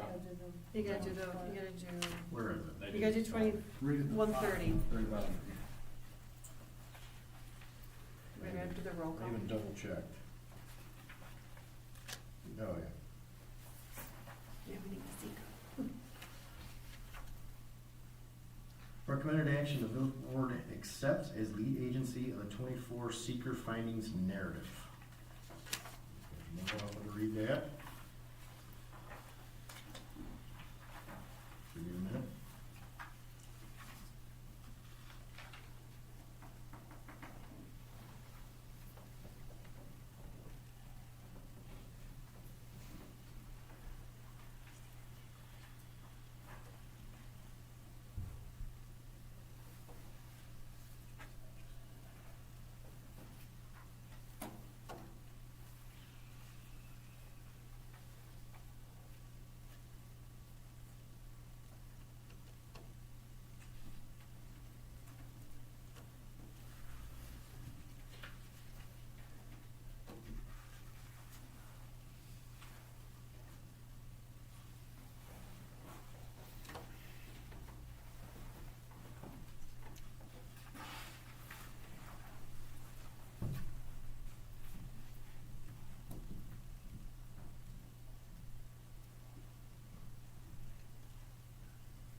So, recommended action, the village board express our support for the continuation for the $50 million in additional funding in the 25-26 state budget and beyond. Give you guys an opportunity to read that one. Yeah. What's that? No, Oh. I read it, yeah. Would you motion or? I'll make a motion. I'll second that. All in favor? Aye. Opposed? That's carried. So we went through the minutes, abstract, treasury report, discussed with the transmission line. Is there anything else to bring forward to the board at this time? If not, I'll entertain a motion to enter into an executive session. A motion. Second, all in favor? Aye. Opposed? That's carried. Thanks for coming. And thank you, and I hope you guys all have a wonderful Thanksgiving. Go Bills. Go Pack, go. Go Steelers. Hey, what's the executive session for? I don't really know. Supposed to say what it is, so people know. I don't know what it is. I'm more happy to tell you once I know. It's written on here, it says we're entering into an executive session. I imagine on personnel matters. Yeah. Usually you say like, employee or some contract. Okay, yeah. Yeah, like I say, I'll be more than happy to let you know as soon as I find out. I know this must be something like the administrator has, nothing that I know. Okay. Not hiding anything for you, Jim, trust me. No, but I that's. try to be as transparent as I possibly can. You're doing fine. Well, thank you. By 10 foot every level. Ready? I gotta go take care of my horses. Yeah. It's fun. Wait. Yeah. Yeah, I will get a little bit. Hey.